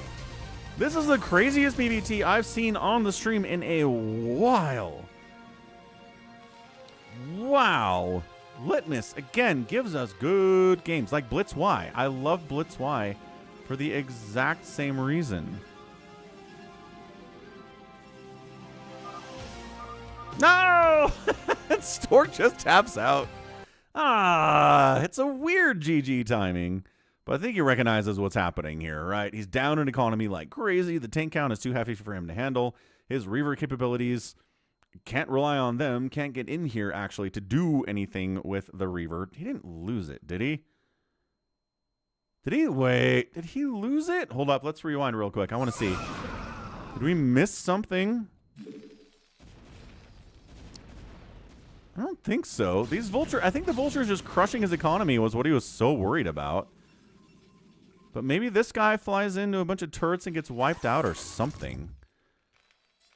Because that'd be a GG reason. I just don't know what else he's so worried about. Sees the turret at the front, says, no, that was just a game state, GG. That's all it was. So, dang, nicely done, Ample. Way to get that win. Impressive display. The outspin by Ample, helped by the snipe on those probes for sure. Whew. What do you mean, Vishy? Some people are getting a little upset he makes money? Who are you talking about?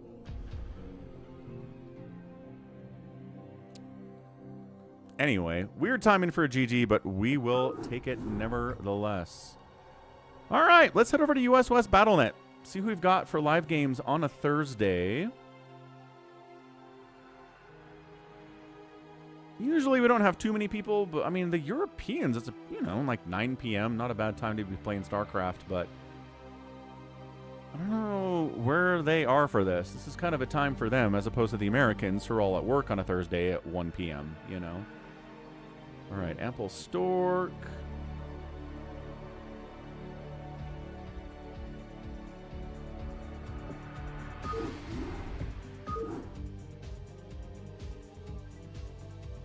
Okay, got it. So, let's see what we got out there. Game locking up a little bit, as it might do. Once again, I got an email for this follow, but not some of the other follows.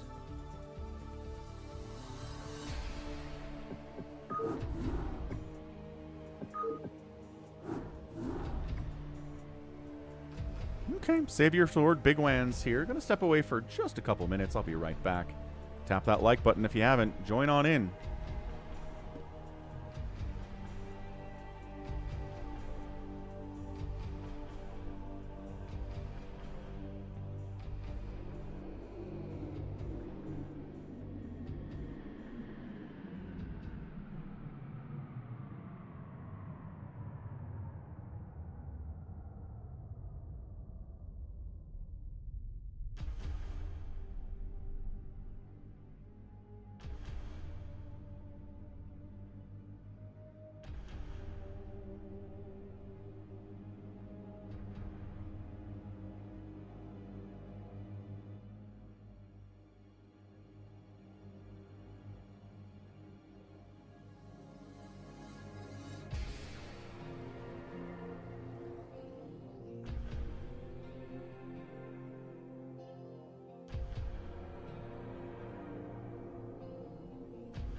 All right, we back. Who's here? We got Detroit Savior Big Wan Rengar's here. Ooh, I Shall Return is in.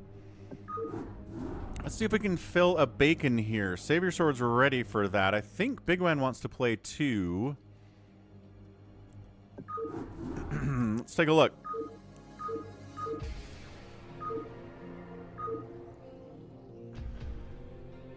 Circuit breakers this thing.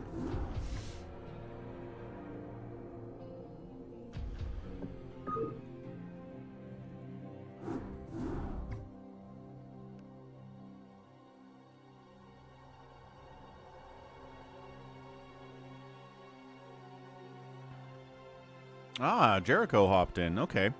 Savior Sword, Jericho, Rengar, and Big Wan. There we go. Jericho's one of our Europeans. I think Rengar is too. Nice. That's good luck, have fun it. Protoss random, Zerg random. That's kind of fun.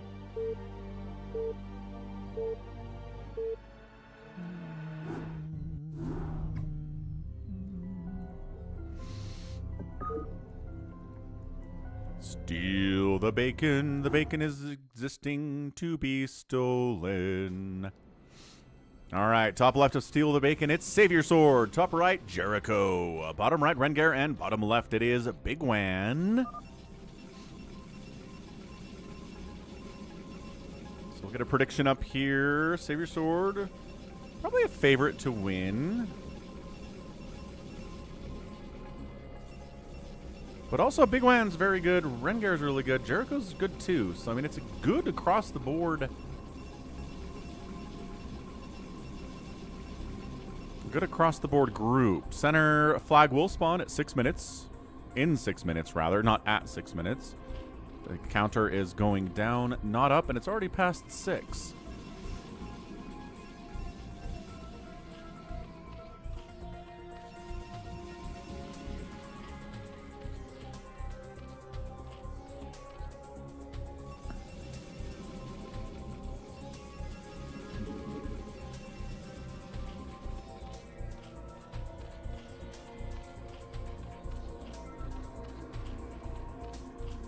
Kenner's having a hard time playing on BattleNet. What happens when you try?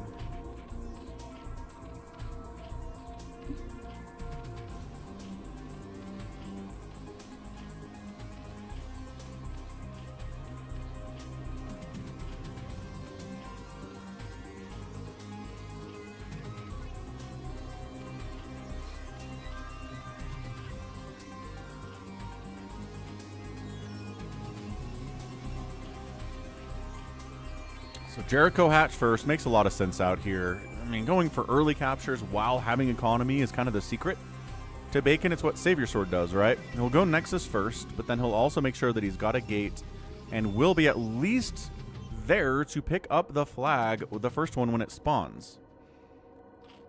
With a Zealot, right? Maybe he's not going to win that, but at least he'll be there on top of it, ready to go.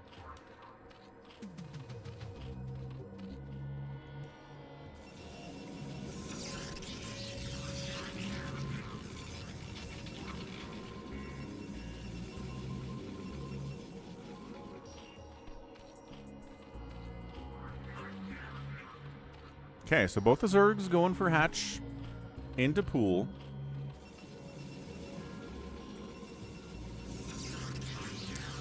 Double gate here from Big Wan, and a Nexus coming in here too. So he's investing a little bit more into gateways than Savior Sword is. Savior has the one, and I don't think he's going to get a second gate here soon. I think he's going to try to get into tech. I Shall Return forgot how to play. Bummer. Tipo has to work during the stream. Life is unfair and unjust. I'm not even kidding about that. It really is. Having to work when there's a stream happening. Come on. Come on. 2 minutes to return. Third hatch. Jericho. No third hatch from Rengar. But yeah, 2 gate and an expansion versus 1 gate with the Cyber Core and an expansion. Savior Sword can tech up more quickly, but Big Wan will have more Zealots in the middle of the map when it comes down to it. Now, it's not a straight-up fight, right? The probe needs to get in there, pick up the flag. Zealots can't do it. So if the probe micro is good enough, the Zealots are not fast enough to catch them. And they're going to have some trouble. Hydralisk Den on the way from Rengar. And it's going to be Lair Tech from Jericho instead. So he could go Mutas. Gonna have Hydras down here. Definitely going to be Zealots out of Big Wan, and going to be Zealot here out of Savior Sword. Maybe into some Dragoons as well. He's got that range upgrade coming in. You do have a job, Tipo. You're right. Legitimate point. So, Rengar. Wandering on up. A little bit early. Still 50 seconds left on the clock. But I mean, better a little bit early than entirely too late, right?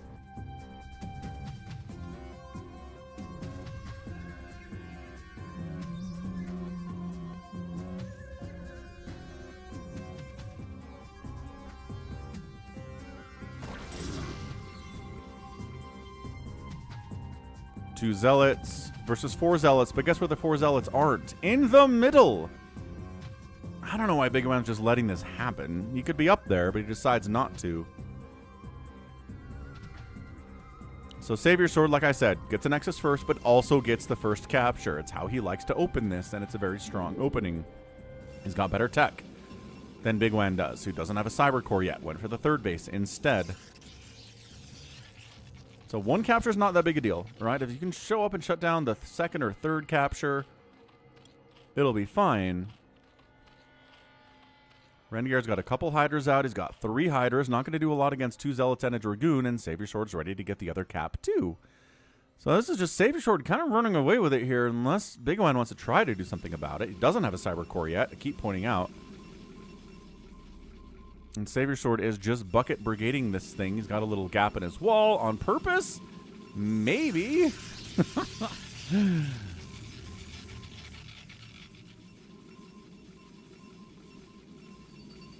But that's that second one. And then here's the 3rd one. Savior Sword on top of it like nobody else is here. Flag blown in the breeze.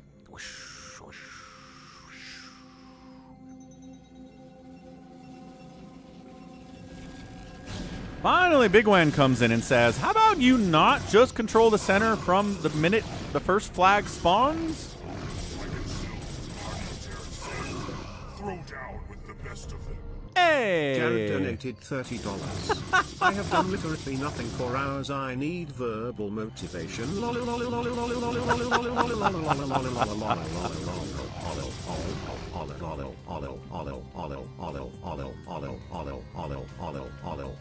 Jared, thanks for the $30 tip, man.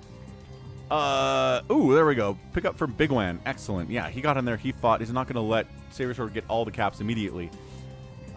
Get out there and play some Warcraft 3, ya scrub. Look, man, everybody already thinks your generation is soft. You can't give up on Warcraft 3 because it's too hard, because then you'll be confirming all of the bigotry and allegations your generation has. Gotta show everybody that they're wrong. Hydras and Lurkers from Rengar going cross-spawn to kind of threaten Savior Sword here, interestingly enough. Flag in the middle. Nobody has a worker here. No, Savior. Look, what did I say about Savior Sword? Probes are... Oh, bad pathing! Oh, all he had to do was go around. And he could have gotten that capture, but instead, his dumb old probe went right into getting smashed in the face. Oh, Lurkers here. Okay, do we have detection? No. Retreat. Retreat. Retreat.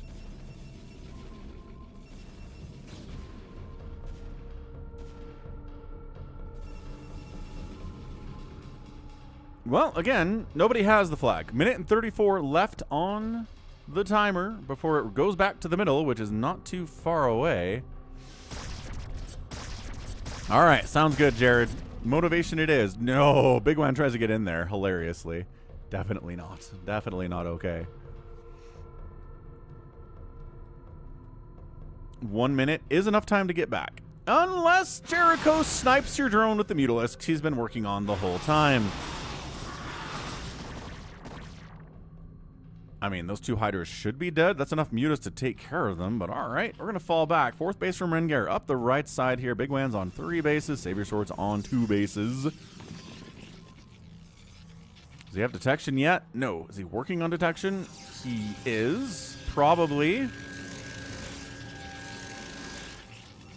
Does he not have a robo? Does he not? Savior Sword not getting obs?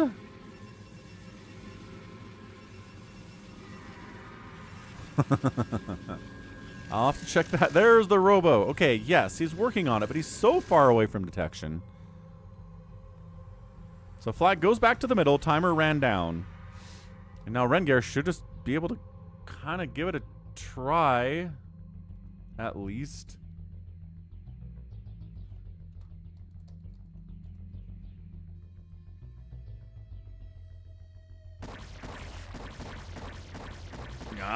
Yeah.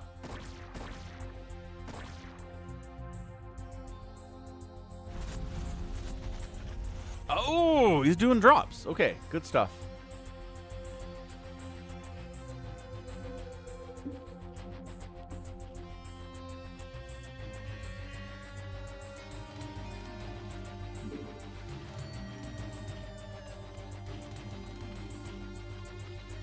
Thinking about it. Oh, a DT shows up. One good turn deserves another here. One good invisible unit versus another invisible unit makes a lot of sense there. Hey, man. Of course.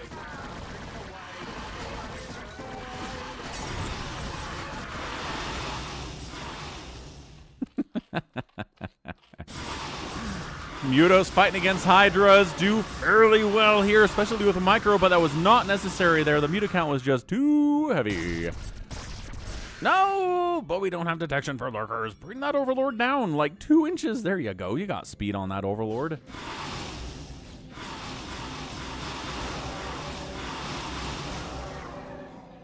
All right, so now Jericho getting his first capture of the day. It's 3 for Savior Sword, 1 for Rengar, 1 for Big Wan. Jericho's finally on the map with these Mutalisks. No Corsair tech here from Savior Sword. Big Wan doesn't have it either. He's got Archons, he's got Dragoons. That's how he's going to have to deal with these Mutalisks. Everyone's got anti-Hydra tech. Both Savior and Big Wan have it, so Rengar kind of getting something. Hard countered, I guess, would be the phrase.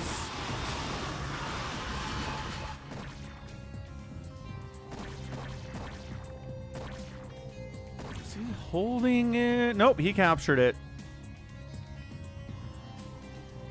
He's getting a second capture. All right, so with this fell swoop motion, in one fell swoop is what I was trying to say, he's going to take second place overall in the Steal the Bacon. Hydro Lurker in the middle, but by golly, Big Wan's huge. 146 supply of Protoss on 4 bases. And Rengar is just not holding with that.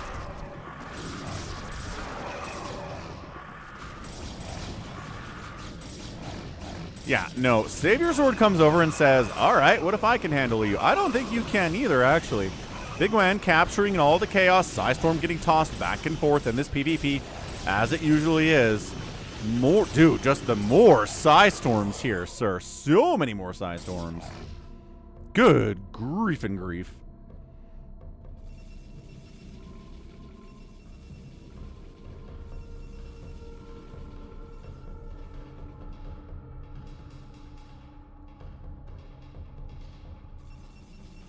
And there we go. 3 steals, taking first place now. Big Wan. Tied in second place, Savior Sword. Ooh, and Rengar.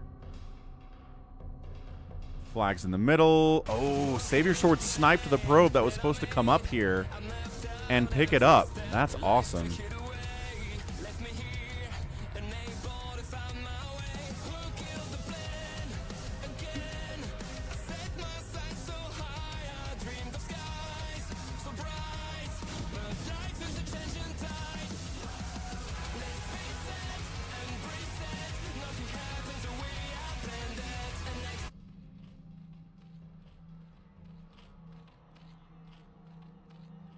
Rengar lost his base over here, but he's rebuilding it. He's got Hydras to try to defend against the Mutalisks, which have the +1 attack.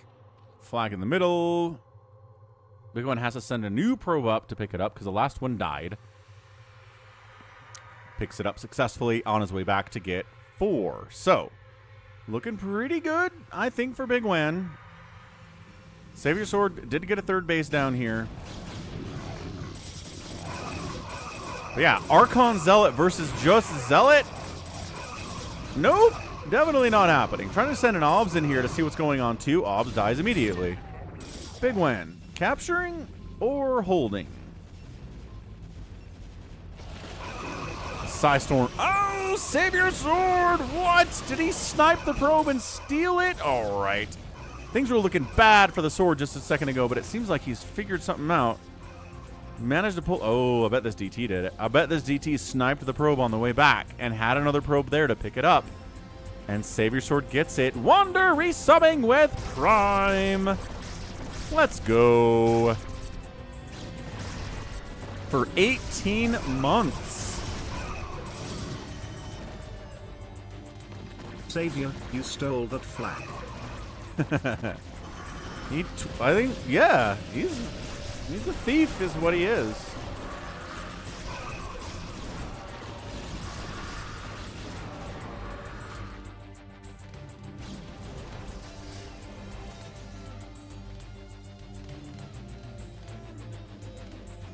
Okay, so 4 steals for Savior Sword, gets back into first place.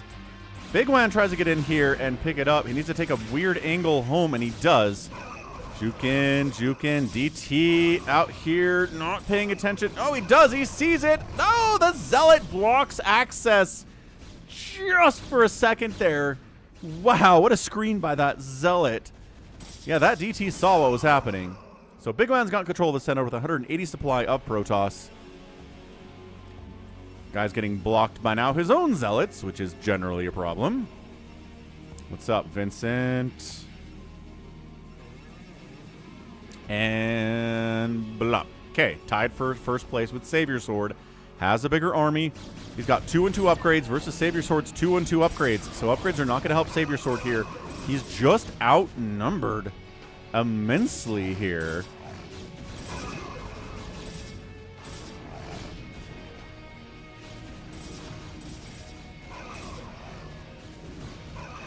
Muta's trying to snipe off High Templar. Cannon's doing some work here. And then Hydro Lurker from Rengar showing up. That's a decent number of lurkers, but there is detection. And there is Psystorm. And the Zerg's not going to win this battle.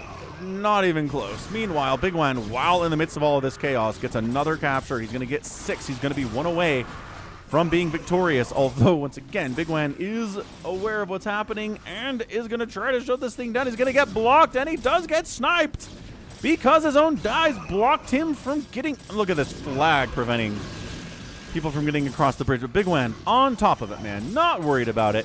Going to come down and get the cap anyway. Not even questionable. Jericho comes in and actually manages to control the center here. Big Wan 160 supply. Jericho at 141. 2-1 Hydras. The Lings are at 1-0. That makes a lot of sense here. Zealot's coming in to try to deal with all of this. Sounds good, Jared.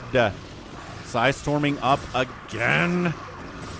Up to the middle we go. Big Wan, that's the 7th capture probe here. He needs to go. He's just kind of hanging out. He's just going to get killed. And he does. I don't know why he was holding still. Jericho dodges Lurker Spines. 2 of his buddies die. Why does he go back? Run! No! Dodge the Lurker Spines. Ling's trying to kill a Lurker. They can do it with the Adrenal Gland upgrade, which they have thanks to the Hive Tech Jericho has worked with, and Jericho is going to get his 3rd capture. He's, still in 3rd place when that happens, but that's all right. He's working his way back in here. Woo! Everybody coming into the middle. This is what happens when we have everybody trying to play the objective.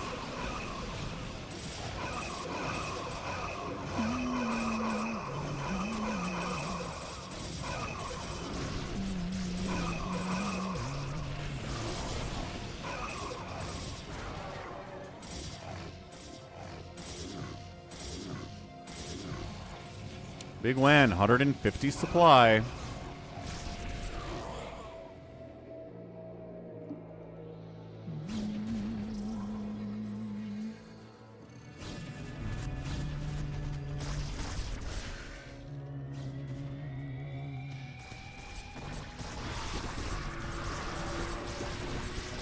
Just attacking into lurkers with Lings and Hydras. It'll get the job done eventually, but you're going to lose a lot of stuff in the process. So flag here, timers running. The ZVZ Lurker Hydra versus Lurker Hydra stuff's really exciting. Saber Sword's like, excuse me. Ow, as another drone gets killed by lurkers in the middle. Do you have any gray coupon? Or do you... Let me get in here and pick up the stupid flag. He's bringing probes in. The Lurker is going to try to shut that thing down, but the Lurkers are distracted, and Saber Sword is going to get his 5th capture unless it gets intercepted by somebody else, but it seems like... Oh, hang on. Pick up and speed out of there. Oh, that speed upgrade is so good. What's up, RJB?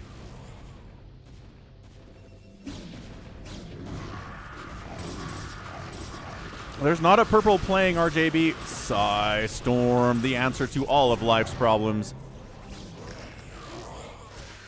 Big Wan controlling center, and he's got 6 captures. Saber's like, we can't just let Big Wan sit in here. He's going to win.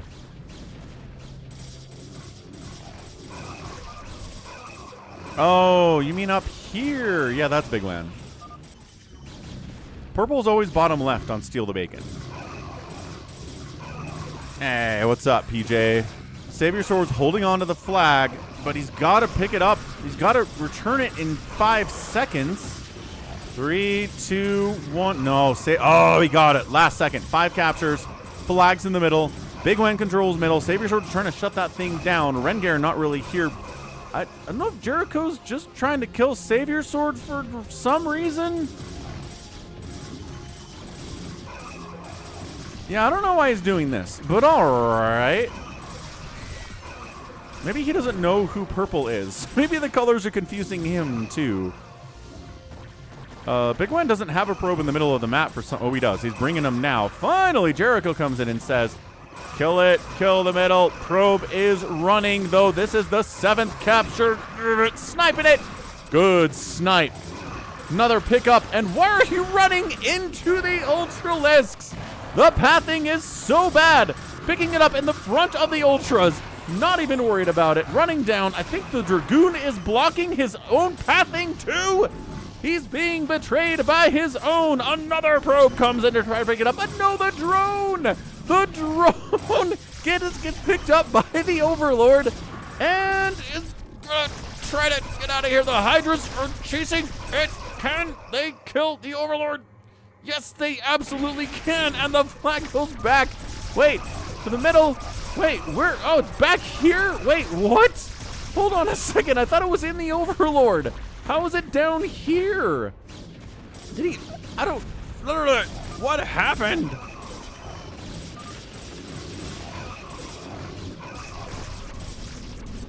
Jericho's all mad because Rengar is doing lurkery stuff at this point. 49 seconds left here. I don't think you can unload a worker on this because there are 5 lurkers with a +3 attack sitting on it. So Rengar controls the flag right now. He's got 30 seconds to return it. I don't know if he has enough time to do it.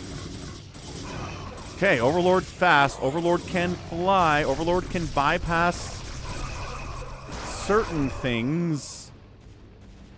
This is chaos. Massive amounts of chaos. Overlord cruising down. Nope, didn't have time. Flag back in the middle, folks. Rengar has to pick it up again. Thanks to all of that chaos. It's at 107 supply of 3-2 Hydro Lurker. Picks it up. Overlord goes. Let's try that round 2. He's in last place right now, but he's doing his best. He's fighting. Okay, yeah, Reavers are out. For Big Wan, I don't think Savior Sword has any Reavers, which is going to make it hard for him. I'm not sure the Overlord is all that much faster than the drone anyway.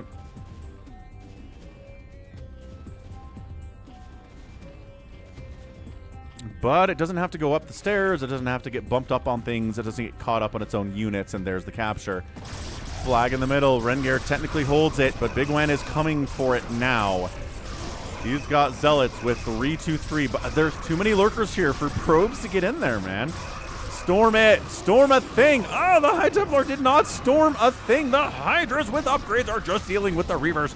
And Rengar going for yet another pickup and a capture here. Rengar is holding on tenuously to the middle here.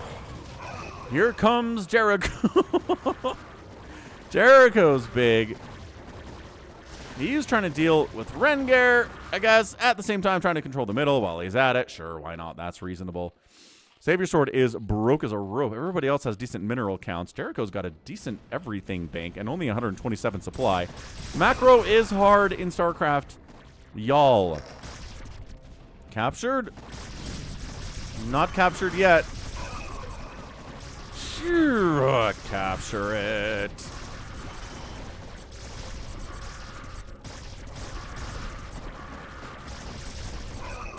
Never seen that done, PJ. We should test it. That's a great question. Still holding it. No. Is that a capture? Wait, what?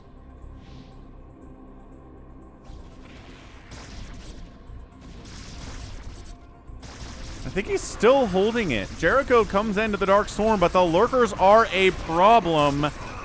Oh, everybody's here. It's a grand old time. Double Protoss, double Zerg. No Terran means no tanks, which means a little bit more chaos in action, in my opinion.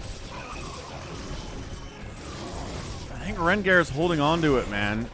He's got 15 seconds to return that sucker. It's less than that because the timer is faster than actual seconds. 3, 2, 1, and messed it up. He messed it up. No, Rengar, you should have captured it. Flag. I lost the Overlord with it. He didn't know which one it was. Recall captures are happening for Savior Sword. He just got his 6th. He's tied with Big Wen. Big Wen trying for a shuttle capture, but the Hydras from Rengar are chasing him away. Storming everything on the flag. I'm not even sure who storms those are. Jericho comes in. Okay, picks it up. Savior Sword goes for a shuttle capture. Is he just sitting there? He tries. Oh, he recalls the shuttle capture. Savior Sword. Oh, what an ending. Woo, that was good. That was a good bacon. That's one of the better ones we've had in months, I want to say. Maybe weeks. I don't know. Either way, what's up, Goose? Woo! Savior Sword. Making it happen, Captain. He didn't make the most stuff today. He did kill... Oh, Big Wen did. Make the most stuff or kill the most stuff. Or have the most resources. But you know what? It's not about any of those things in Steal the Bacon. It's about getting captures. And bam, the recall captures at the end. Making it happen. Impressive stuff. Who do we got here? Ballerina's Fart. I think that's PJ. Big Man, Savior Sword, Rengar, Jericho. GG's Savior Sword. Whew. All right. Yeah, I know, PJ. I know. We can do a fastest map. Let's try a fastest map. It might have to be a 3v3 fastest map when all is said and done here, but... All right. It's actually not called FME.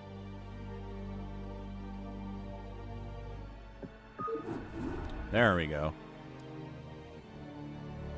Savior one. All right. Use map settings. Let's go.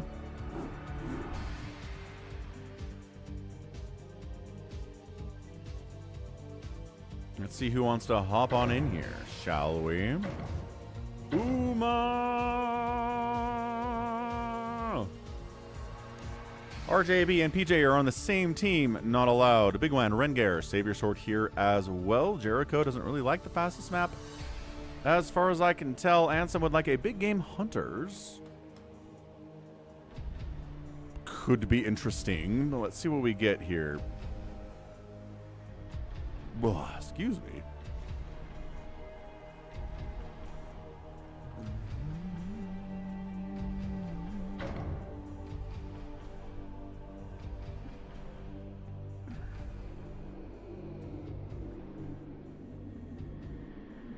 Shall returns here. He's red, which isn't ideal, but we might give it a shot. So 3v3, we're going to switch up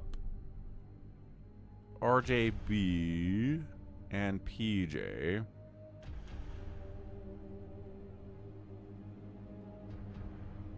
So Big Wan, Savior Sword, Uma. Let's swap out. Big Wan makes it tough too, though.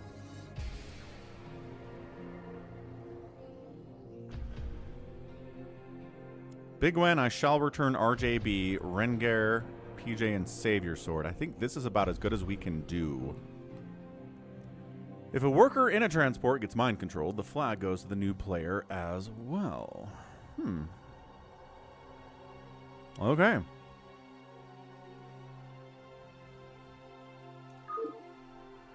Let's see if I shall return's gonna lag us to death out here. Rengar, choose race. Rengar, I moved you. You have to re-choose your race.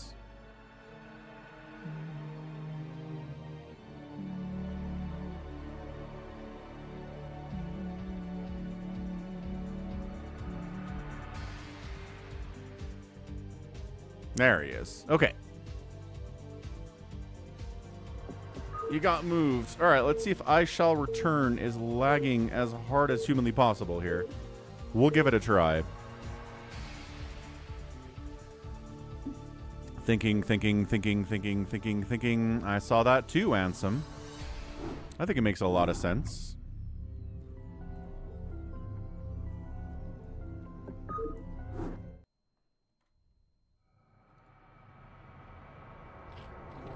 Laggity lag.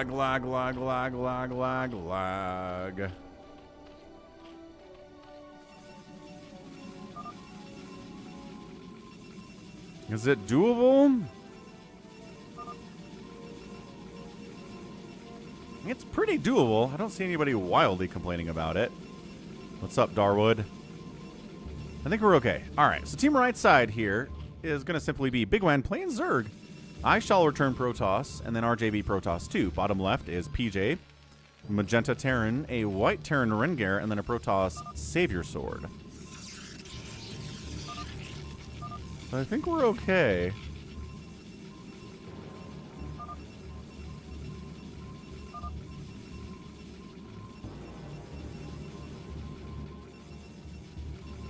Let's get a prediction up.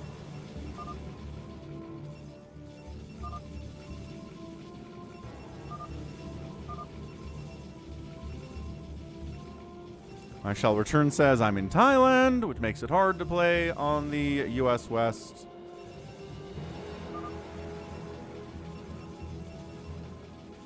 What do you mean you haven't played Phantom in a long time, Jericho? Yes, you have. You played one last week.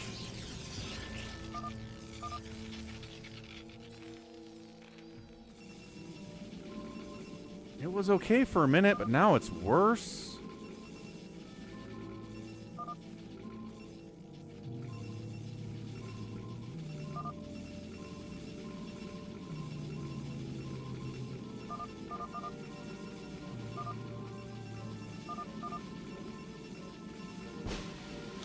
All right, never mind.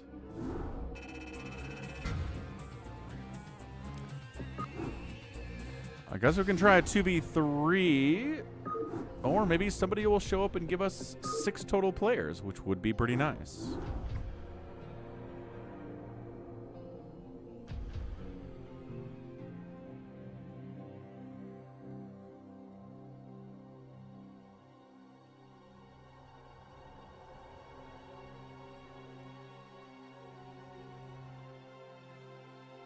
What's up, Top Shelf? How's your Thursday going, sir?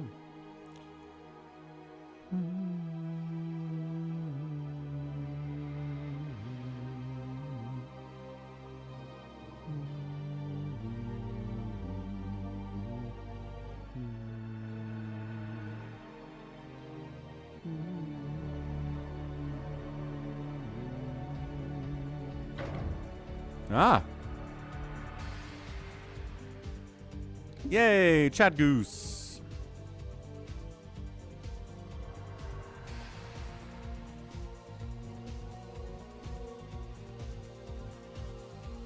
What did you want to happen in Group C, Top Shelf? I thought you said you're just mad that a Terran made it through, so you'd rather see Jaedong and Bisu go through Group C. What's up, WDF?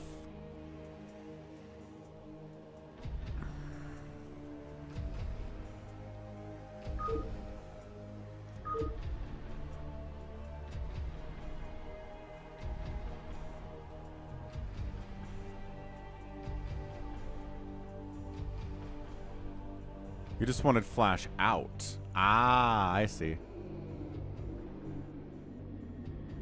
For the lulz. All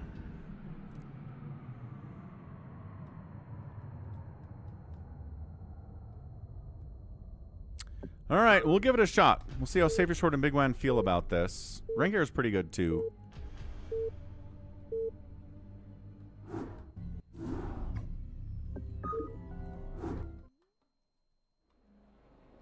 All right, sounds good. I shall return. Might need a new router. That's what really helped Savior Sword, but maybe not. Top right, Team 1, it is PJ. We also have Goose. And then RJB playing Zerg down south. Team 2 is Rengar, Big Wan, and Savior Sword. So Team Blue is Big Wan. Team Red is RJB.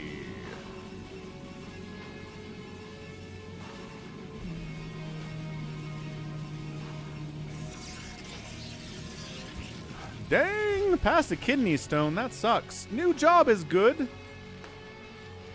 Okay. Congratulations on getting a new job.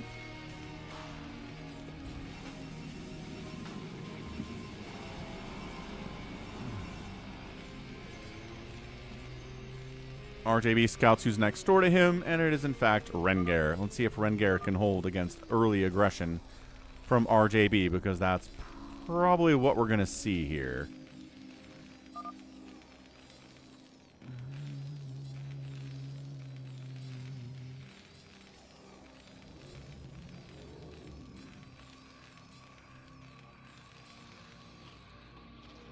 Because that's a pool, and it's almost done here at 1:30.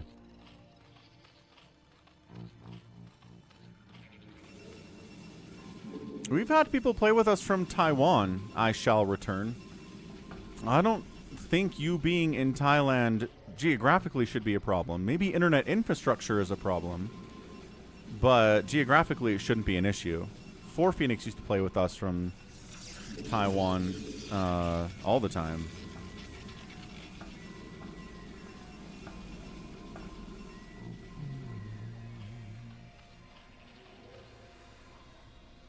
Yeah, my mother-in-law, Top Shelf, has had kidney stones for the last, like, 40 years of her life. And she never, ever, ever, ever drinks soda, so... Sometimes they just show up even without soda, and sometimes soda makes it worse. Kidney stones are horrendous. No, I know the speed is good enough, I shall return, but... Like, if you do... I don't know.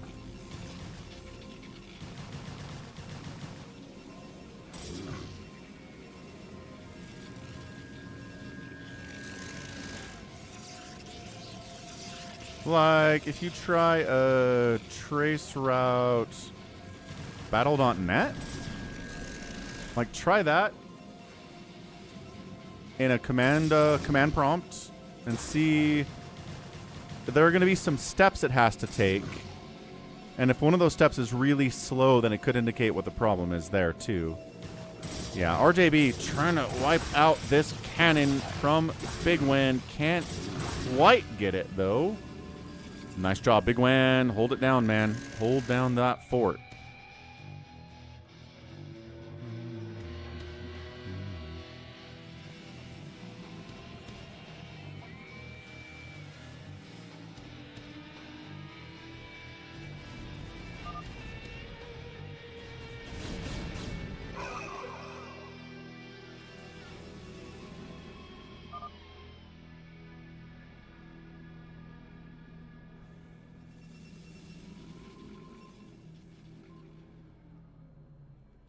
Looks like they're pushing on Chad Goose. Savior Sword's here. Rengar's here.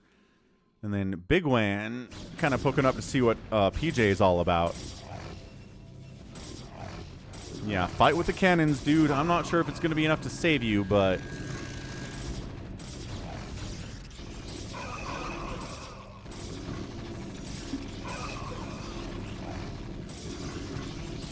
They're really not, Jericho. Every scientific study ever done about artificial sweeteners say that they're fine. If you can find me an official peer-reviewed study from the scientific community that says that artificial sweeteners are bad for you, then I'll believe you. But you don't have it because it doesn't exist. I'm sorry.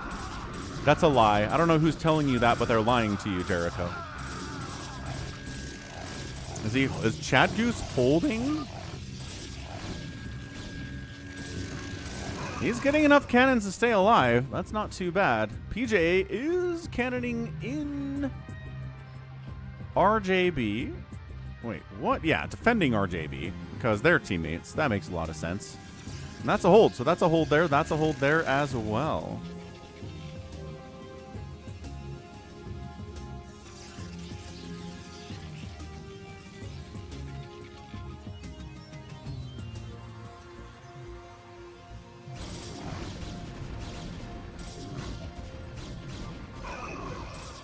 Savior Sword up fighting with PJ.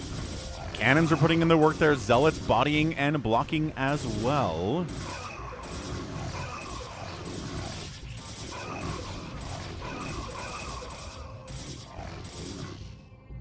And he breaks through. Medics coming in from Rengar to assist. Medics healing up your Zealots is super nice. Leaving one Zealot behind to get rid of that stuff. Cannons defending. Medics are healing up the Zealots. I guess maybe your best bet is to kind of just deal with all this. Yeah, so they're going to wipe out the front here, which is great, but there are enough cannons back there to fall back to and defend for these Marines and these Zealots, even with the medics. Losing your front protection is going to be a bit of a problem. It's kind of the reason we don't see a lot of walling off. If there aren't any Zergs you have to worry about anyway. RJB's like, hey man, I need you to get a Cyber Core. You can't be stuck on Zealots forever, especially not slow Zealots forever.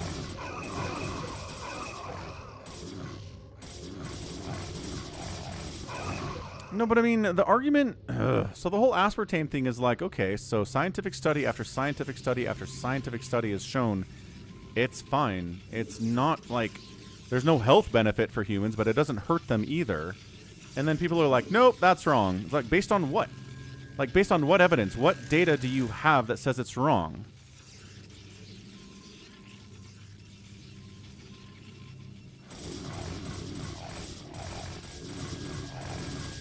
Like, who told you that? You know what I mean? I know who told me it's fine, and it's science. As I drink it right now.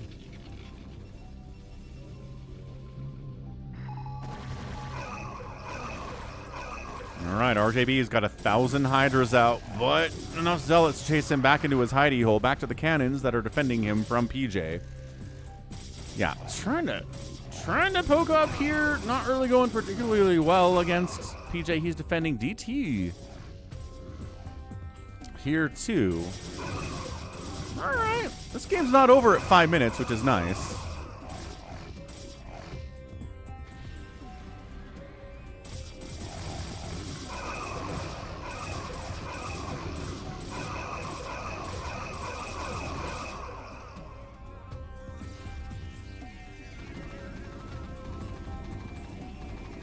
Alright, PJ's on the move out with a shuttle. What's in it? I don't know, but it stopped moving, which I find interesting. Like, maybe there's nothing in it. Maybe he's just hiding it. He wasn't able to put anything in the shuttle yet.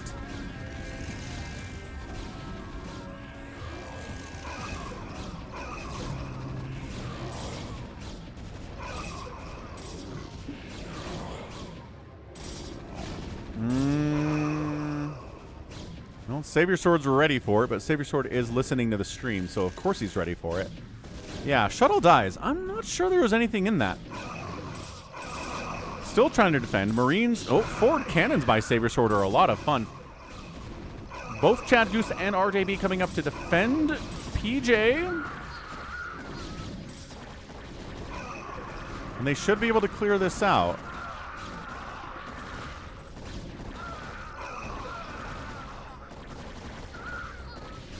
All right, so PJ's fine, RJB's fine, Chad is fine. Chad is not on their level, but they're kind of helping, keeping him afloat here.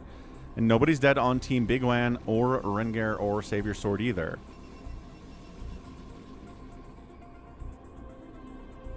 Slow Zealots trying to come out here from Chad, just running into better upgrade, +1 attack versus 1-1 actually. Better upgrades for armor and shielding here from Chad Goose. I assume he's working on speed for these Zealots at 9 minutes. It'd be nice if he was, but I'm not sure that it is. PJ again with another shuttle. This one might have something in it. I'm fairly sure the first one was empty, but this one coming down on Big Wan. DT, no, Storm, and 7 kills. Good pull by Big Wan. He trains for this. He actually actively practices and plays fastest map quite a bit. So yeah, check out Big Wan if you want to see more fastest map on the Twitch. He's out there too.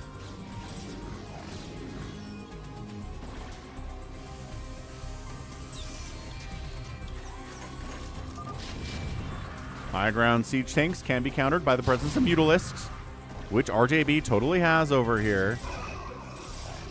Yeah, big counterattack here into Chad Goose. He's got cannons, but enough cannons for this many Dragoons and Zealots? I don't know. He's at 92 supply. He's doing okay. I mean, I said he was bad, which is probably not fair.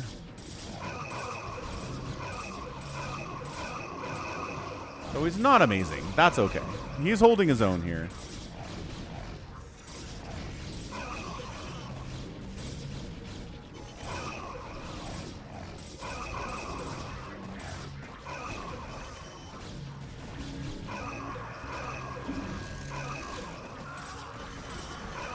RJB trying to assist with these Hydralisks. PJ, I don't know. Is he just going for more drops? He's getting Reaver Tack for drops now, too. Yeah, Hydra's just thinning out the numbers to where PJ is okay.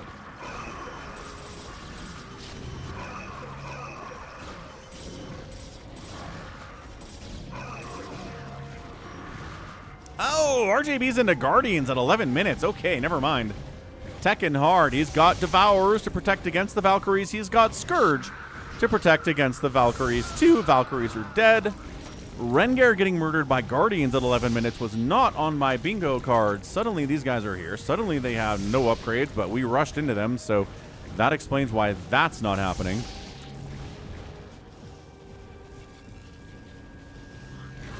Another Valkyrie shows up. Goliath without Charon booster here. Dragoons from Savior Sword trying to help against these Guardians too. Dragoons, very good. But in the numbers here, maybe not as good as you'd want them to be. Bringing a shuttle over, maybe for some Storm. Yeah, you force the Guardians to clump up against the Dragoons, and then you storm them. This is really, really excellent stuff by Savior Sword. Oh, Guardians, why are you so terrible? Even in the hands of RJB, they just got absolutely destroyed. He's got 3 of them remaining. Siege Tank Dragoon set up here, combined with Rengar and Savior Sword, but enough Zealots come out from Chad Goose. He's got speed on those Zealots now, baby, so that's excellent. That's what we're talking about.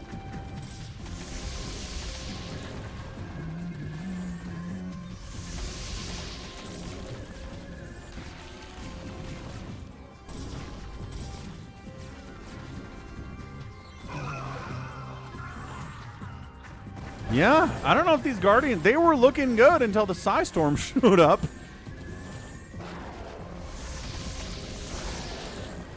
But I mean, you don't have Charon boost on the Goliaths, but they're doing pretty well here anyway. But then a small Hydra army comes in. Yeah, Rengar is getting bullied right now. Savior Sword really wants to finish off Chad Goose, but he's having a much harder time with it than you might think. RJB continuing to push in. Big Wan shows up to defend Rengar too. against the mass hydros coming in here from RJB. +1 attack on those hydralisks, +2 attack on the dragoons, and just too many cannons and not enough Protoss here. What's up, Sun Tzu Lander? Happy Thursday. Happy StarCraft Day, sir.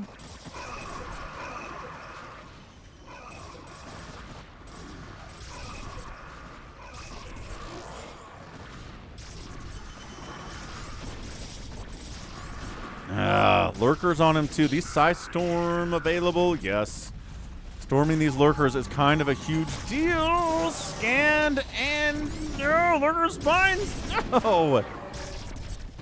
8 kills on that lurker. Rengar down to 35 total supply. I think he's, yeah, got about 8 SCVs remaining. You know, Chad Goose holding his own.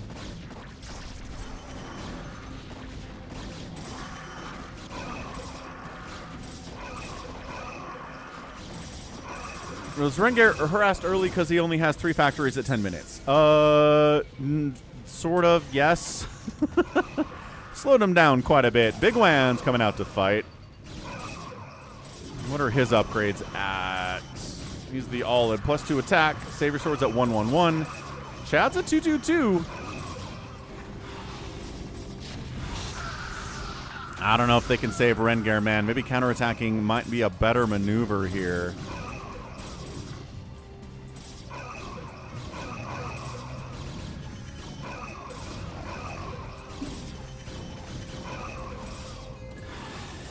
Jared is back. For now. Yeah, Mutos ruin it.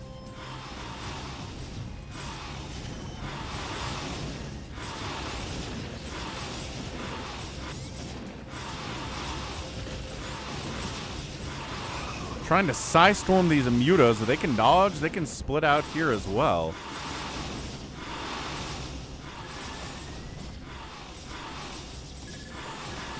Karon boost is finally done. Armor upgrade on the Goliaths is fine. Savior Sword trying to bake the front here that PJ set up with cannons and the lurkers here too of RJB. Siege tanks trying to hold center here. Big Wan trying to cannon up the middle would be pretty nice too. There's a drop swinging down into Rengar's base. I'm not even sure if that's necessary. I'm not sure how many SCVs he has remaining. It's 10. He's got 10 on minerals. Is there a drop coming in or not? Drop's just kind of hanging out saying, hey, don't mind me. Ah! Reaver drop on Big Wan, big time, and Big Wan gets knocked out of it. Not a good time there at all. 5-kill Reaver, 2-kill Reaver. He didn't see it from the south. He was watching from the north, but from the south it didn't happen at all. Yep, Rengar is dead. Savior Sword's dead, and that's a good game. I undersold Chad Goose. I said he was bad. That was wrong. He's not like top tier. Not quite mid tier either, but he gets up and running. He can hang. He did. He hung there pretty well. What was he at? Second most total spent, which is not easy to do in a game with Savior Sword, PJ, Big Wan, right? So nicely done, Chad. Hats off. Good job, dude. He is a Chad, certainly. I have to apologize. All right, it is time for a free-for-all. Thanks to Jared for supporting us today with a $30 donation at falconpaladin@gmail.com for ye old, for the PayPal. Wander resubbed with Prime as well to help us get over that total too. So, I don't think we have a ton of people here. What is my favorite song?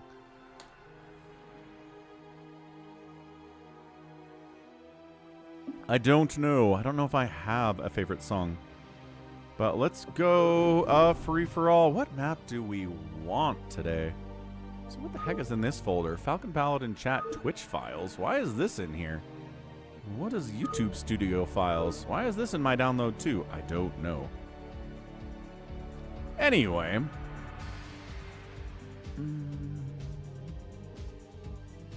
I don't want to do micro twists. I don't think I want to do micro hole either. I kind of want to do micro hole, actually. Jared, you ever requested map for the free-for-all? Savior Sword wants underground.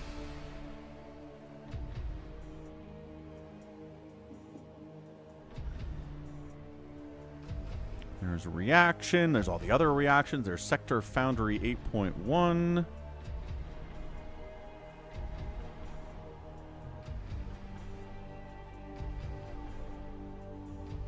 Eight-player Bloodbath.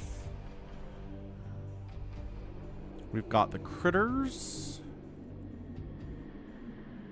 Can you stop 2,000 Zerglings? 2001 Zerglings. My apologies.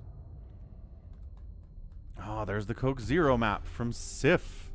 That's ginormous. I don't know why they always love huge maps. So Turbo just means that everything builds more quickly and is cheaper. So stuff gets started faster.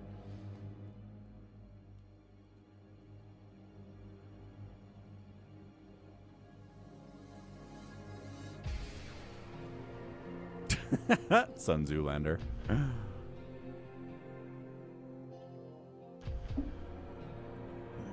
What do you think, Jared?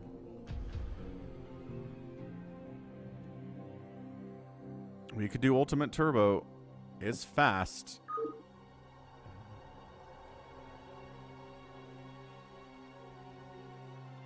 Savior Sword's like, what? When did that get sent in? Ah, Chad. Thanks for the $5 dono at PayPal as well. Appreciate it. You want that on Twitch or you want that on YouTube? The YouTube support goal. Jared wants it. Let's go, Ultimate Turbo. Should be interesting at the very least. Sounds good, Chad. We'll put it on the YouTubes for you.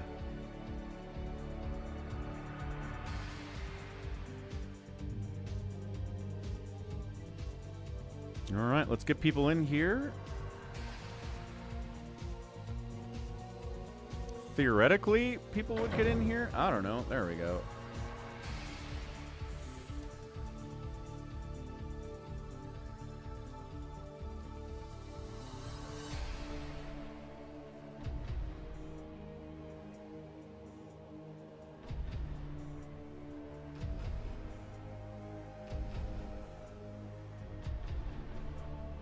So, Sun Zoolander and Rengar hop in.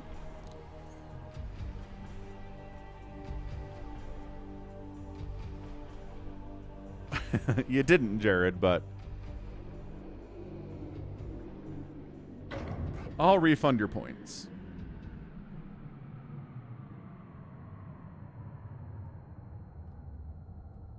All right, Savior Sword hops in. He's got one red for some reason. Buns is here. I figured we could drag Buns out of hiding if we did a free-for-all. Cardiox is in here too. PJ's in. Yeah, it's Turbo, MH. You got it. So everything builds more quickly. And everything is cheaper.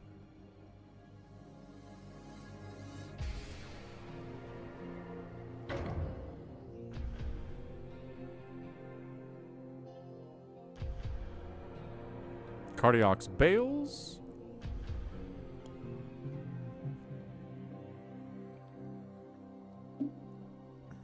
We don't have to have a full map here. That's okay if we don't fill it. Thursday streams are usually a little bit less well attended than other ones, but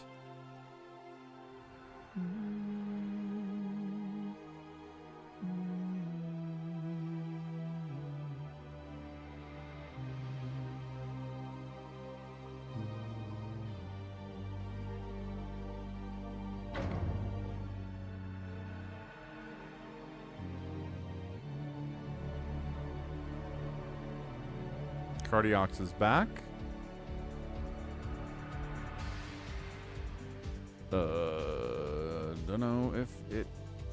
Don't know if it's actually the free for all one. I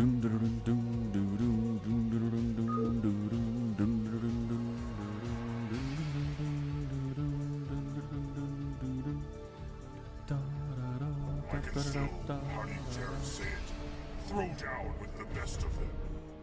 Jared donated $10 for being the Geo80 and all-around great human.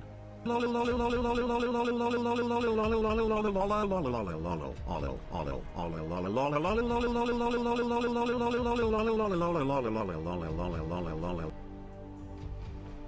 for the $10, Jared. Aw, thanks for calling me the goat. All right, let's go. Ox, pick, race. We gotta move. We gotta go here. I don't know if this is teams or not, but I feel like it's a free-for-all. I don't know. We'll find out. So Terran, random, Protoss, Terran, Protoss. Got it. Might get a Zerg here if Rengar gets Zerg, but other than that, it's a lot of Terran and Protoss. I know, Star Runner. I don't know why text-to-speech, like, runs out of steam there in the middle, but... Oh, it's 3 race. It's a Magna version. It's a Magna Bellum version of this. Okay, whatever. It'll work out in the end. Holy crap. You start with 1,000 workers, too. I think it's a free-for-all. Everybody starts out supply blocked, which is hilarious. All right, so top side, it is Sun Tzu Lander. We've got Savior Sword, also on the top. Right side is PJ. South side alone is Rengar, who did get Zerg. Left side is Buns of Thunder, and also next door to him is a Cardiox. What the heck? So you start out supply block, but you have a ton of workers from all 3 races to play with. Everything builds fast. Everything is cheaper, so it goes. Like, that's the nature of the Turbo.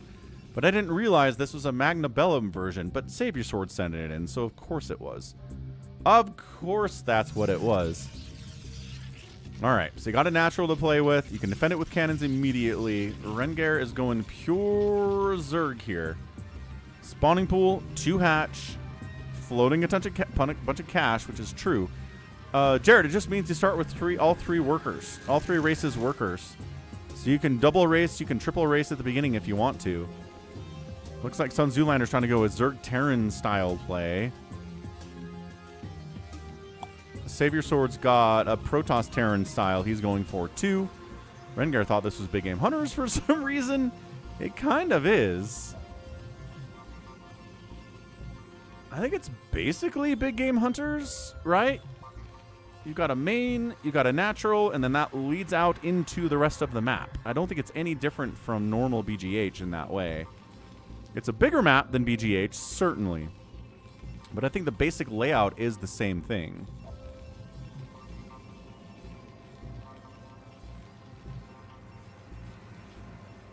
Yeah, sure looks like Rengar is just insistent on sticking... No, never mind. He's got a Terran base up here.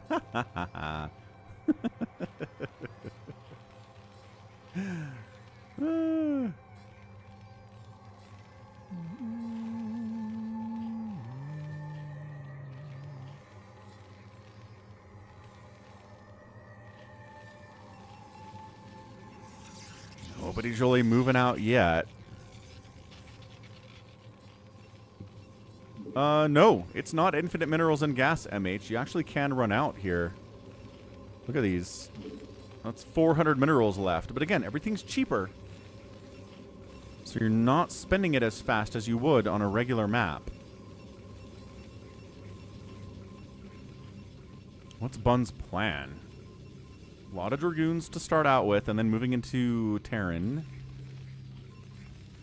Not sure what Sun Tzu Lancer wants to do with his Zerg. He doesn't seem to have anything other than just a hatchery, which kind of doesn't provide him any support all that much. How cheaper? I don't know, like 75% cheaper? Like, it's a lot cheaper. I forget what the exact percentage is, but it's immense. Oh, there is this little side path you can take. Oh, no, there's that island here, too. Oh, okay. So this is just the Turbo map.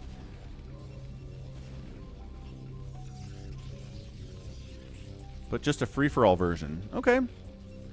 That's cool. Savior Sword's got a ton of stuff that he is charging in on Sun Tzu Lander with. What's he got, man? He's got 91 supply to 63 supply. It's a lot of Marines, which is going to be pretty good here. But he doesn't have any medics.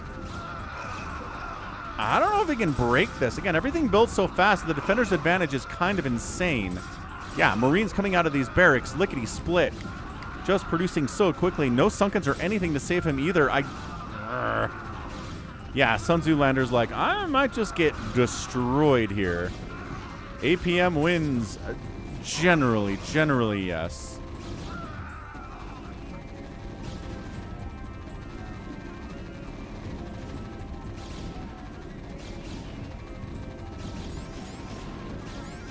Anybody can deal with Savior Sword? No. Anybody attacking anybody else? No. PJ's kind of sending a couple tanks over here, but there's a dead end. They can't exactly access anything else out there.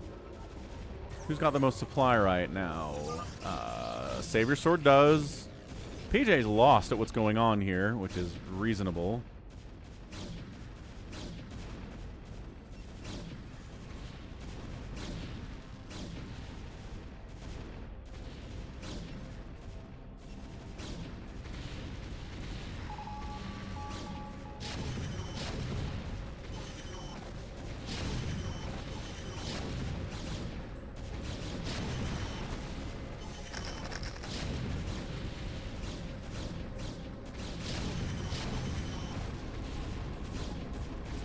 Looks like Buns is getting hit by a bunch of siege tanks from a Cardiox. Well, the other way around. I'm not sure who attacked there first, but yo.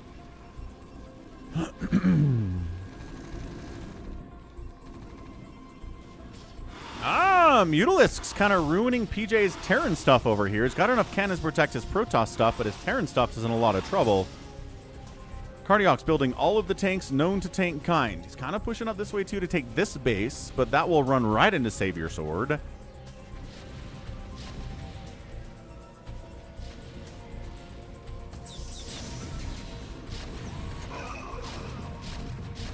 And Buns gets his own tanks out. So yeah, 3 races available for everybody else right off the bat.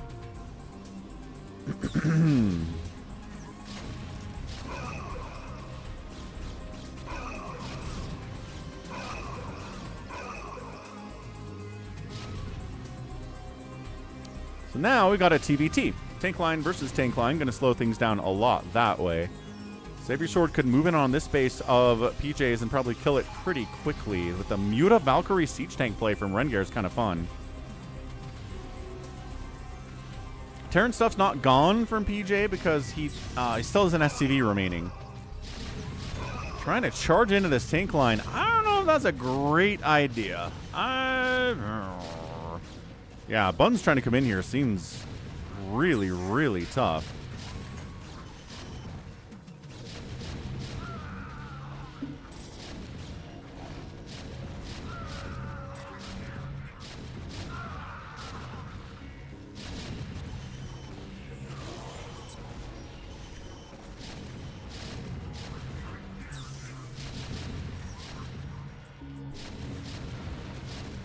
Yeah, Buns is not winning this, but a Cardiox isn't pushing either. So welcome to TVT.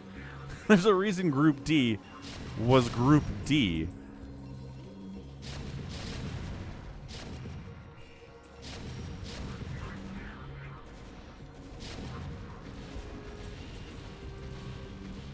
Rengar's got 1,000 Devourers for some reason. I don't know what he's countering with the Devourers. Everyone's got tanks.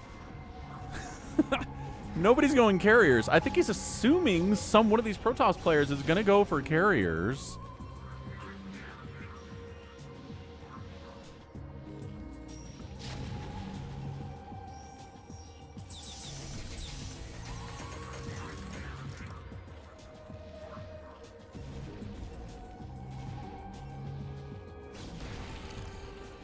Yeah, poor Devourers. There's Dragoons here. I think he went Dragoon, or he went Guardian Valkyrie. Sorry, Devourer Valkyrie. Just in case somebody went carriers, but that's not actually happening. I guess there are some battle crews they could easily wipe out. He's trying to battle, yeah, Cardiox trying to BC his way in to deal with this, but there is anti-air from the Dragoons, which trade extremely well against BCs, especially if they're 0-0 BCs, and the Dragoons are at 2-1-2.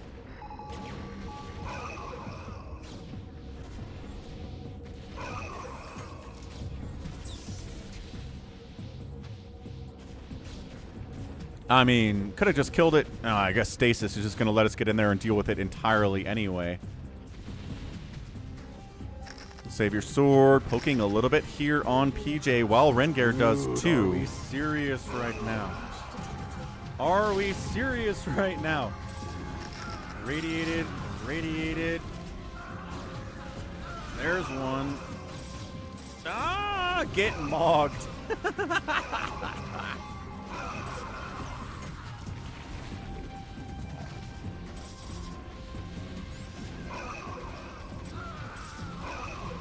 Stasis wearing off, but everything dying once it comes out of stasis, because that's how you're supposed to do it. Like, PJ's doing this really well.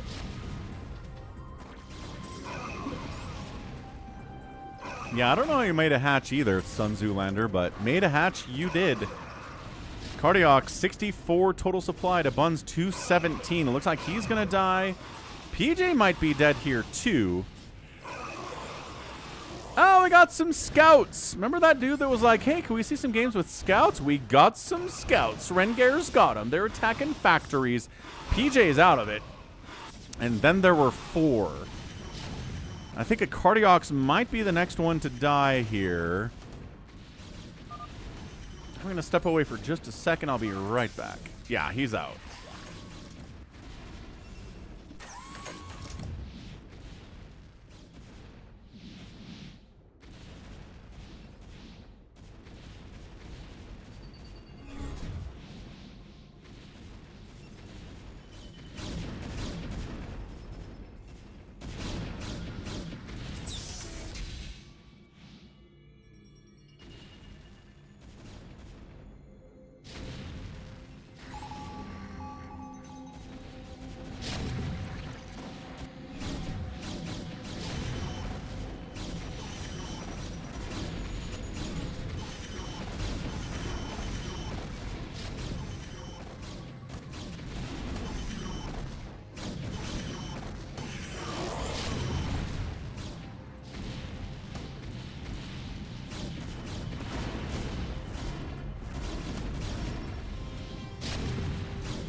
Ah, battle cruisers from Savior Sword immediately get stasis. Yeah, I don't know that BCs are going to work on this map very well with all the stasis that Buns is running with. Oh, Buns getting hit on the south by a bunch of Guardians, though. A little bit of scout support here, too, because, of course, +3 Guardians at 12 minutes. Pretty intimidating. They're teaming up on Buns to wipe him out. That could be interesting, man.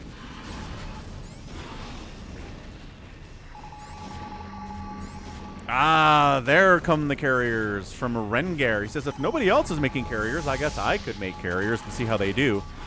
Trying to devour down the Arbiters with a little bit of carrier support. That's a good way to wipe them out, man.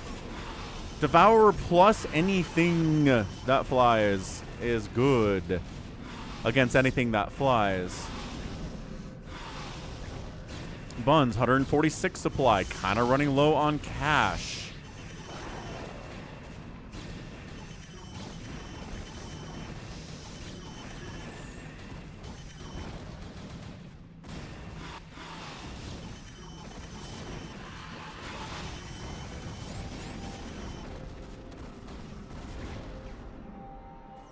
Yeah, Rengar, 320 supply, dude. Him and Savior Sword, not over 100 APM, but, you know, knowing how to play is more important than APM a lot of the time. Is Savior Sword going for a recall back here?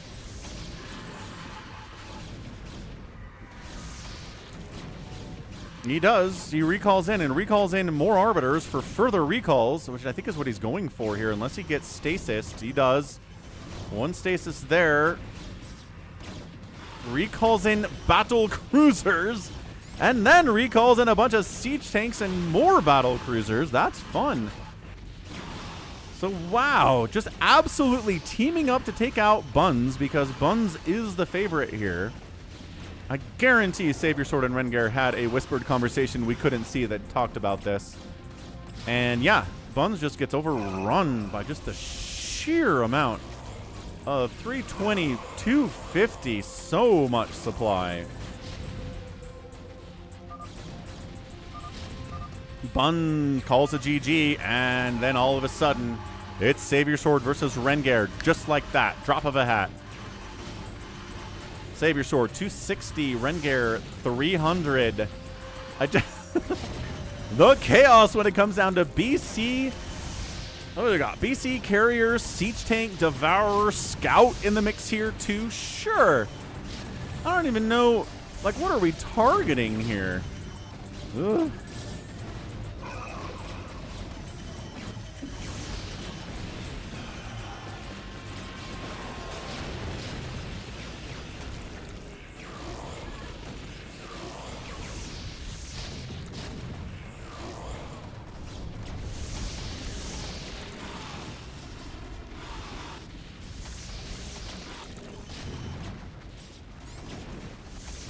Savior Sword is dropping. Doesn't have as much money as Rengar does.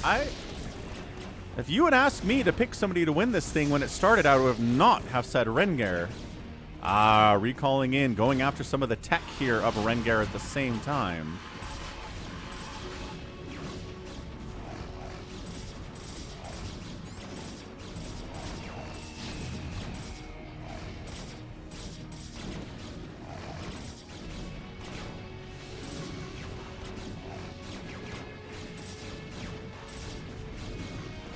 Yeah, so Savior Sword taking the fight to Rengar, which you gotta do, right? If you're down in supply, if you're down in cash, buy time, by countering, by dropping. This is why dropping is good. It takes the attention from you. Nice Yamatos by Savior Sword on these carriers, too.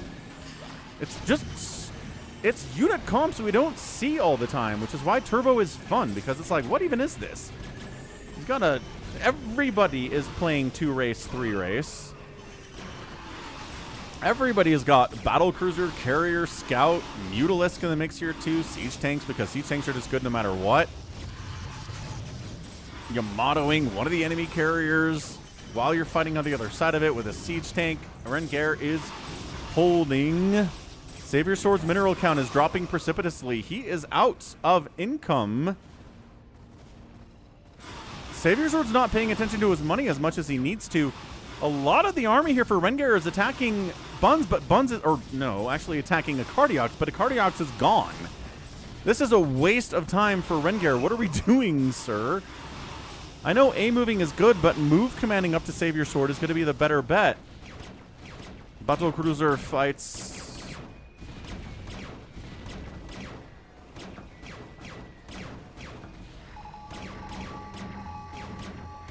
Cardiox. Has dictated that our first priority is to strengthen our defenses. I got bunned by Buns of Thunder. Buns was bunned by Savior and Rengar. A lot of bunsing happening there. Thanks for the $10 super chat, Cardiox. Much appreciated today. And yeah, it's tough out here, but Rengar's doing all right. No, stop attack. PJ's also dead. Stop attacking people who are dead. Rengar. Rengar.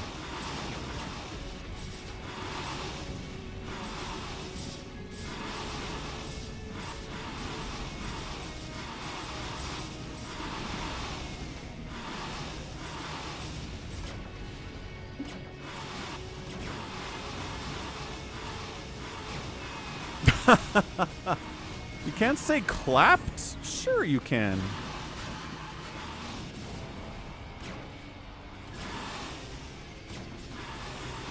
Unless you're trying to say the less socially acceptable version of the word, in which case I think that is blocked on YouTube, a Cardiox.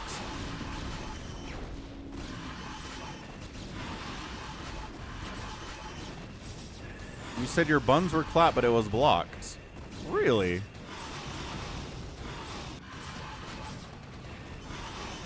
I don't see it. I don't know what's going on out there with the blocking for some people. Maybe they have stricter restrictions on what you can say in a super chat message than in actual chat, Cardiox. It could be the case.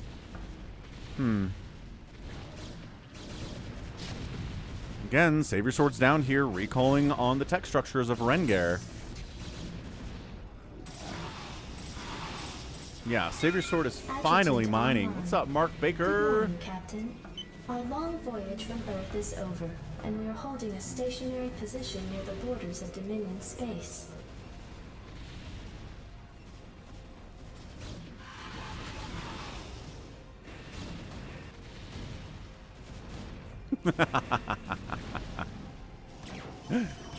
Oh, Jared.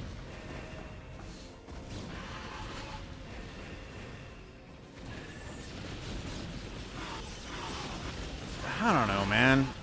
I guess this is what matters, right? Actually pushing up into Savior Sword's production capabilities is the way to do this. I don't know why he spent so much. He's still attacking stuff that doesn't matter.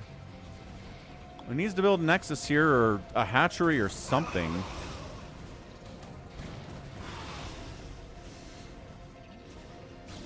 And I don't know. I think Savior Sword might pull this off. There was a window, right? There was a window where Savior Sword didn't have a lot of money. Rengar had a ton of stuff.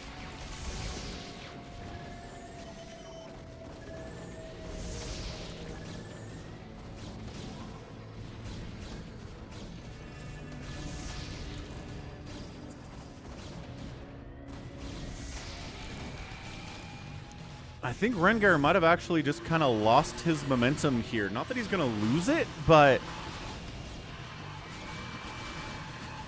he's producing pretty well. He's also floating 7,000 minerals, and he only has 100 gas. I know stuff's cheaper. It's not that much cheaper. He needs to grab this geyser. He needs to grab... What other geysers are even available at this point in the map? I don't know, but he's pushing up, dude.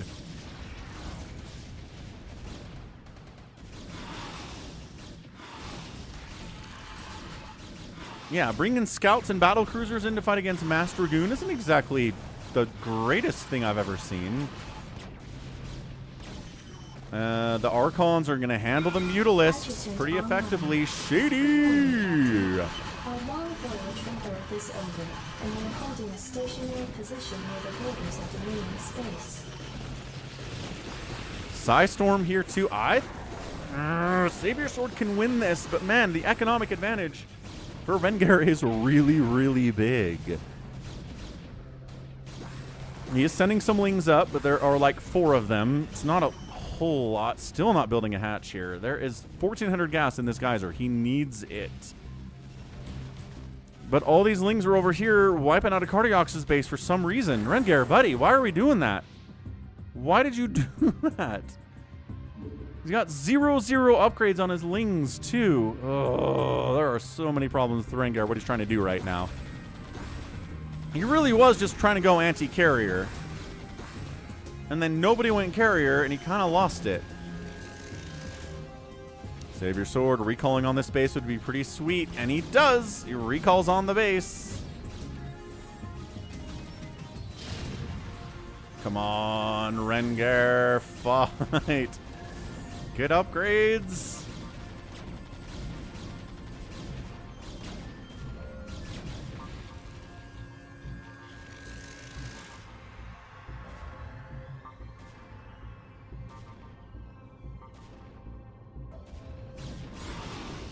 Another recall down here. It's not even a lot. Look at these cracklings struggling to kill a Zealot because the Zealot has 333 and the Lings are at 0-0.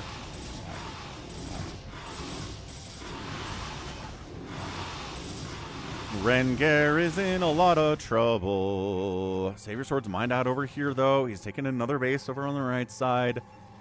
He's trying to keep up with the money, but whoosh. Another recall. Dude, supply blocking Rengar would help immensely.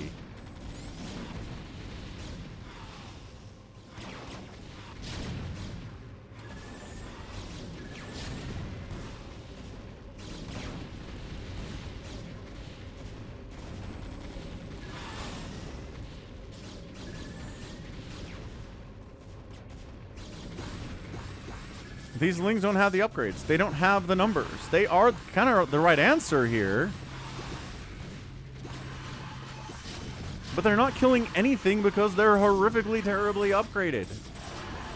Rengar's got 305 available supply, but only 64 gas. The Mutalisks have 3-2, but they're not the answer here against these fully upgraded Goliaths, or the fully upgraded Battle Cruisers, or the fully upgraded Archons. Dude, Savior Sword's gonna win this.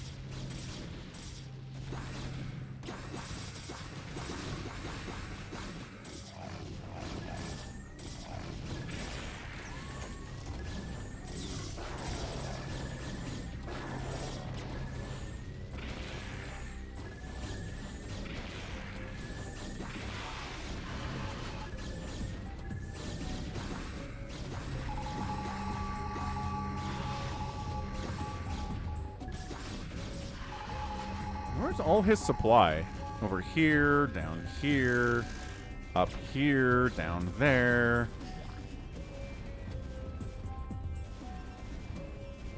He's trying to counterattack, but this is not looking good for Rengar.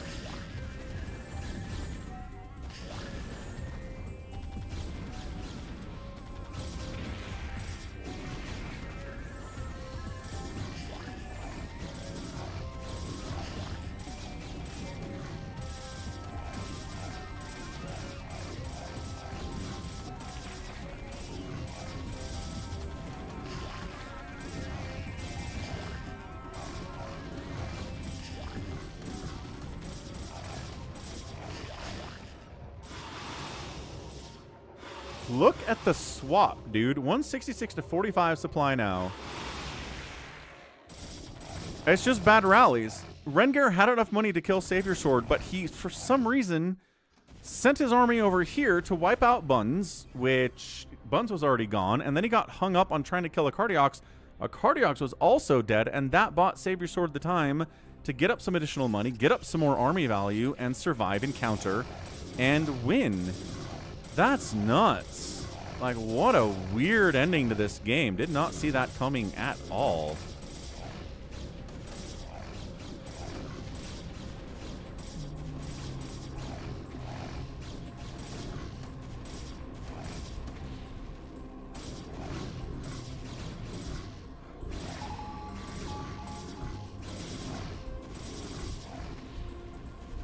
Rengar going into Protossy stuff. He's got 0-0-0 on his Protossy stuff.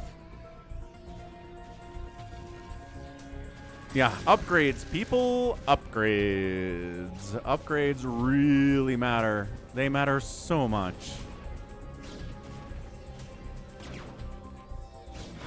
I mean, the Mutas have upgrades, but they're just not going to trade well against everything that's going on here. Savior Sword taking this base.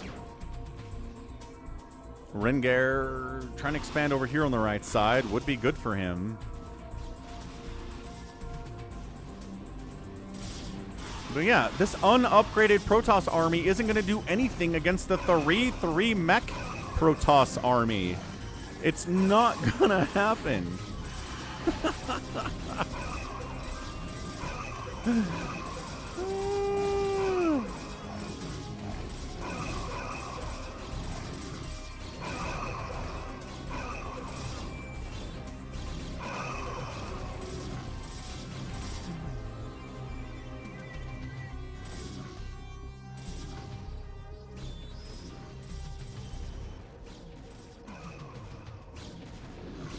I mean, it's working better than I thought it would, in all fairness.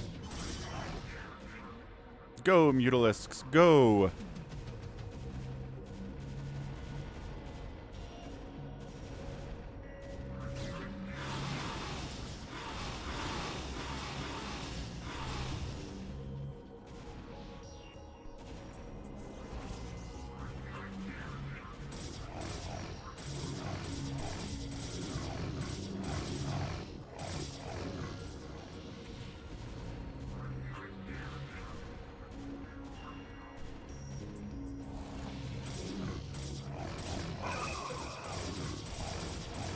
Does he have +2 yet? He's got +2, +1. So he's working on his upgrades.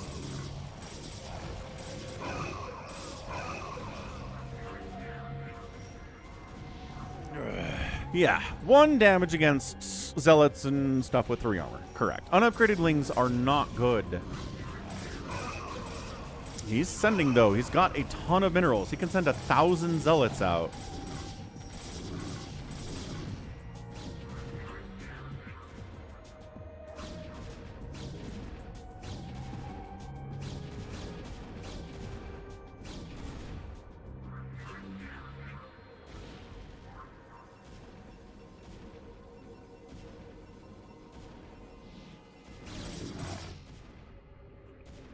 Who is dragooning?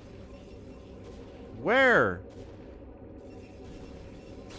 Right here. Okay. It is so hard to find.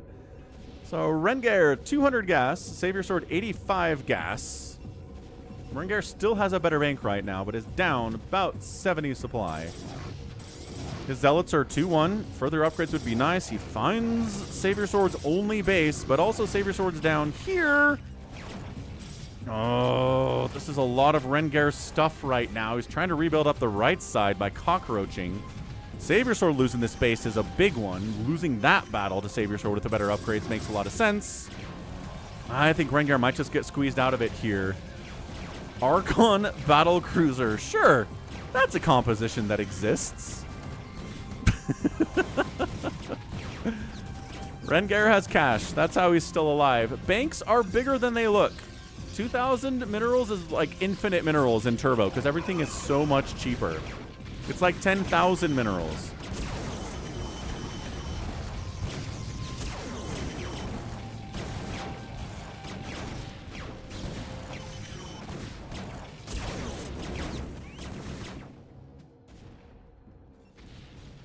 Yeah, this space getting wiped out too. Rengar. Yeah, there's the GG. He GG's out of there, and bam, he done. Savior Sword really relied on some luck there to get the win. Teaming up on Buns helped a lot too. The fact that Rengar didn't just attack him and instead spent a lot of time trying to kill players that were already dead instead of the one person that he needed to beat to win was a problem as well. So Rengar learned some lessons today. Got knocked out of it. Savior Sword, a little bit more experience in late game free-for-alls, and Savior Sword gets the victory there in 31 minutes and 57 seconds. That was chaotic. That was fun. That was really, really interesting. Rengar outspent everybody. Savior Sword was right there with him. Obviously, they made it to the end. All right, good stuff. We'll be back tomorrow with yet more StarCraft. So check out the schedule, see what we have planned for that. Savior won it. Jared felt like he got his suggestion worth. So Jared happy about that, and that makes me happy too. Check out the schedule, see what's going on tomorrow, and we're gonna get a raid going. But thanks again to Jared for the massive support today. $40 total at PayPal. We got Chad with a $5 dono at PayPal as well, a Cardiox with a PayPal dono, and then Wander out there with the resub with Prime. Excellent stuff. Let's go check out Urbmon. And I'll be back tomorrow. Have a great rest of your day. Got to go pick up the kids from school. Thank you, RJB, for the replays, as always. Thank you for the blessing of the Uma Masume. Always good to have that. And yeah, I mean, we got the replays from Jaedong earlier today, which was awesome. We got Bisu, too. We got Action trying desperately to kill Bisu in the first 5 minutes and failing miserably, which was a lot of fun. So, catch you tomorrow. Love you all. Bye.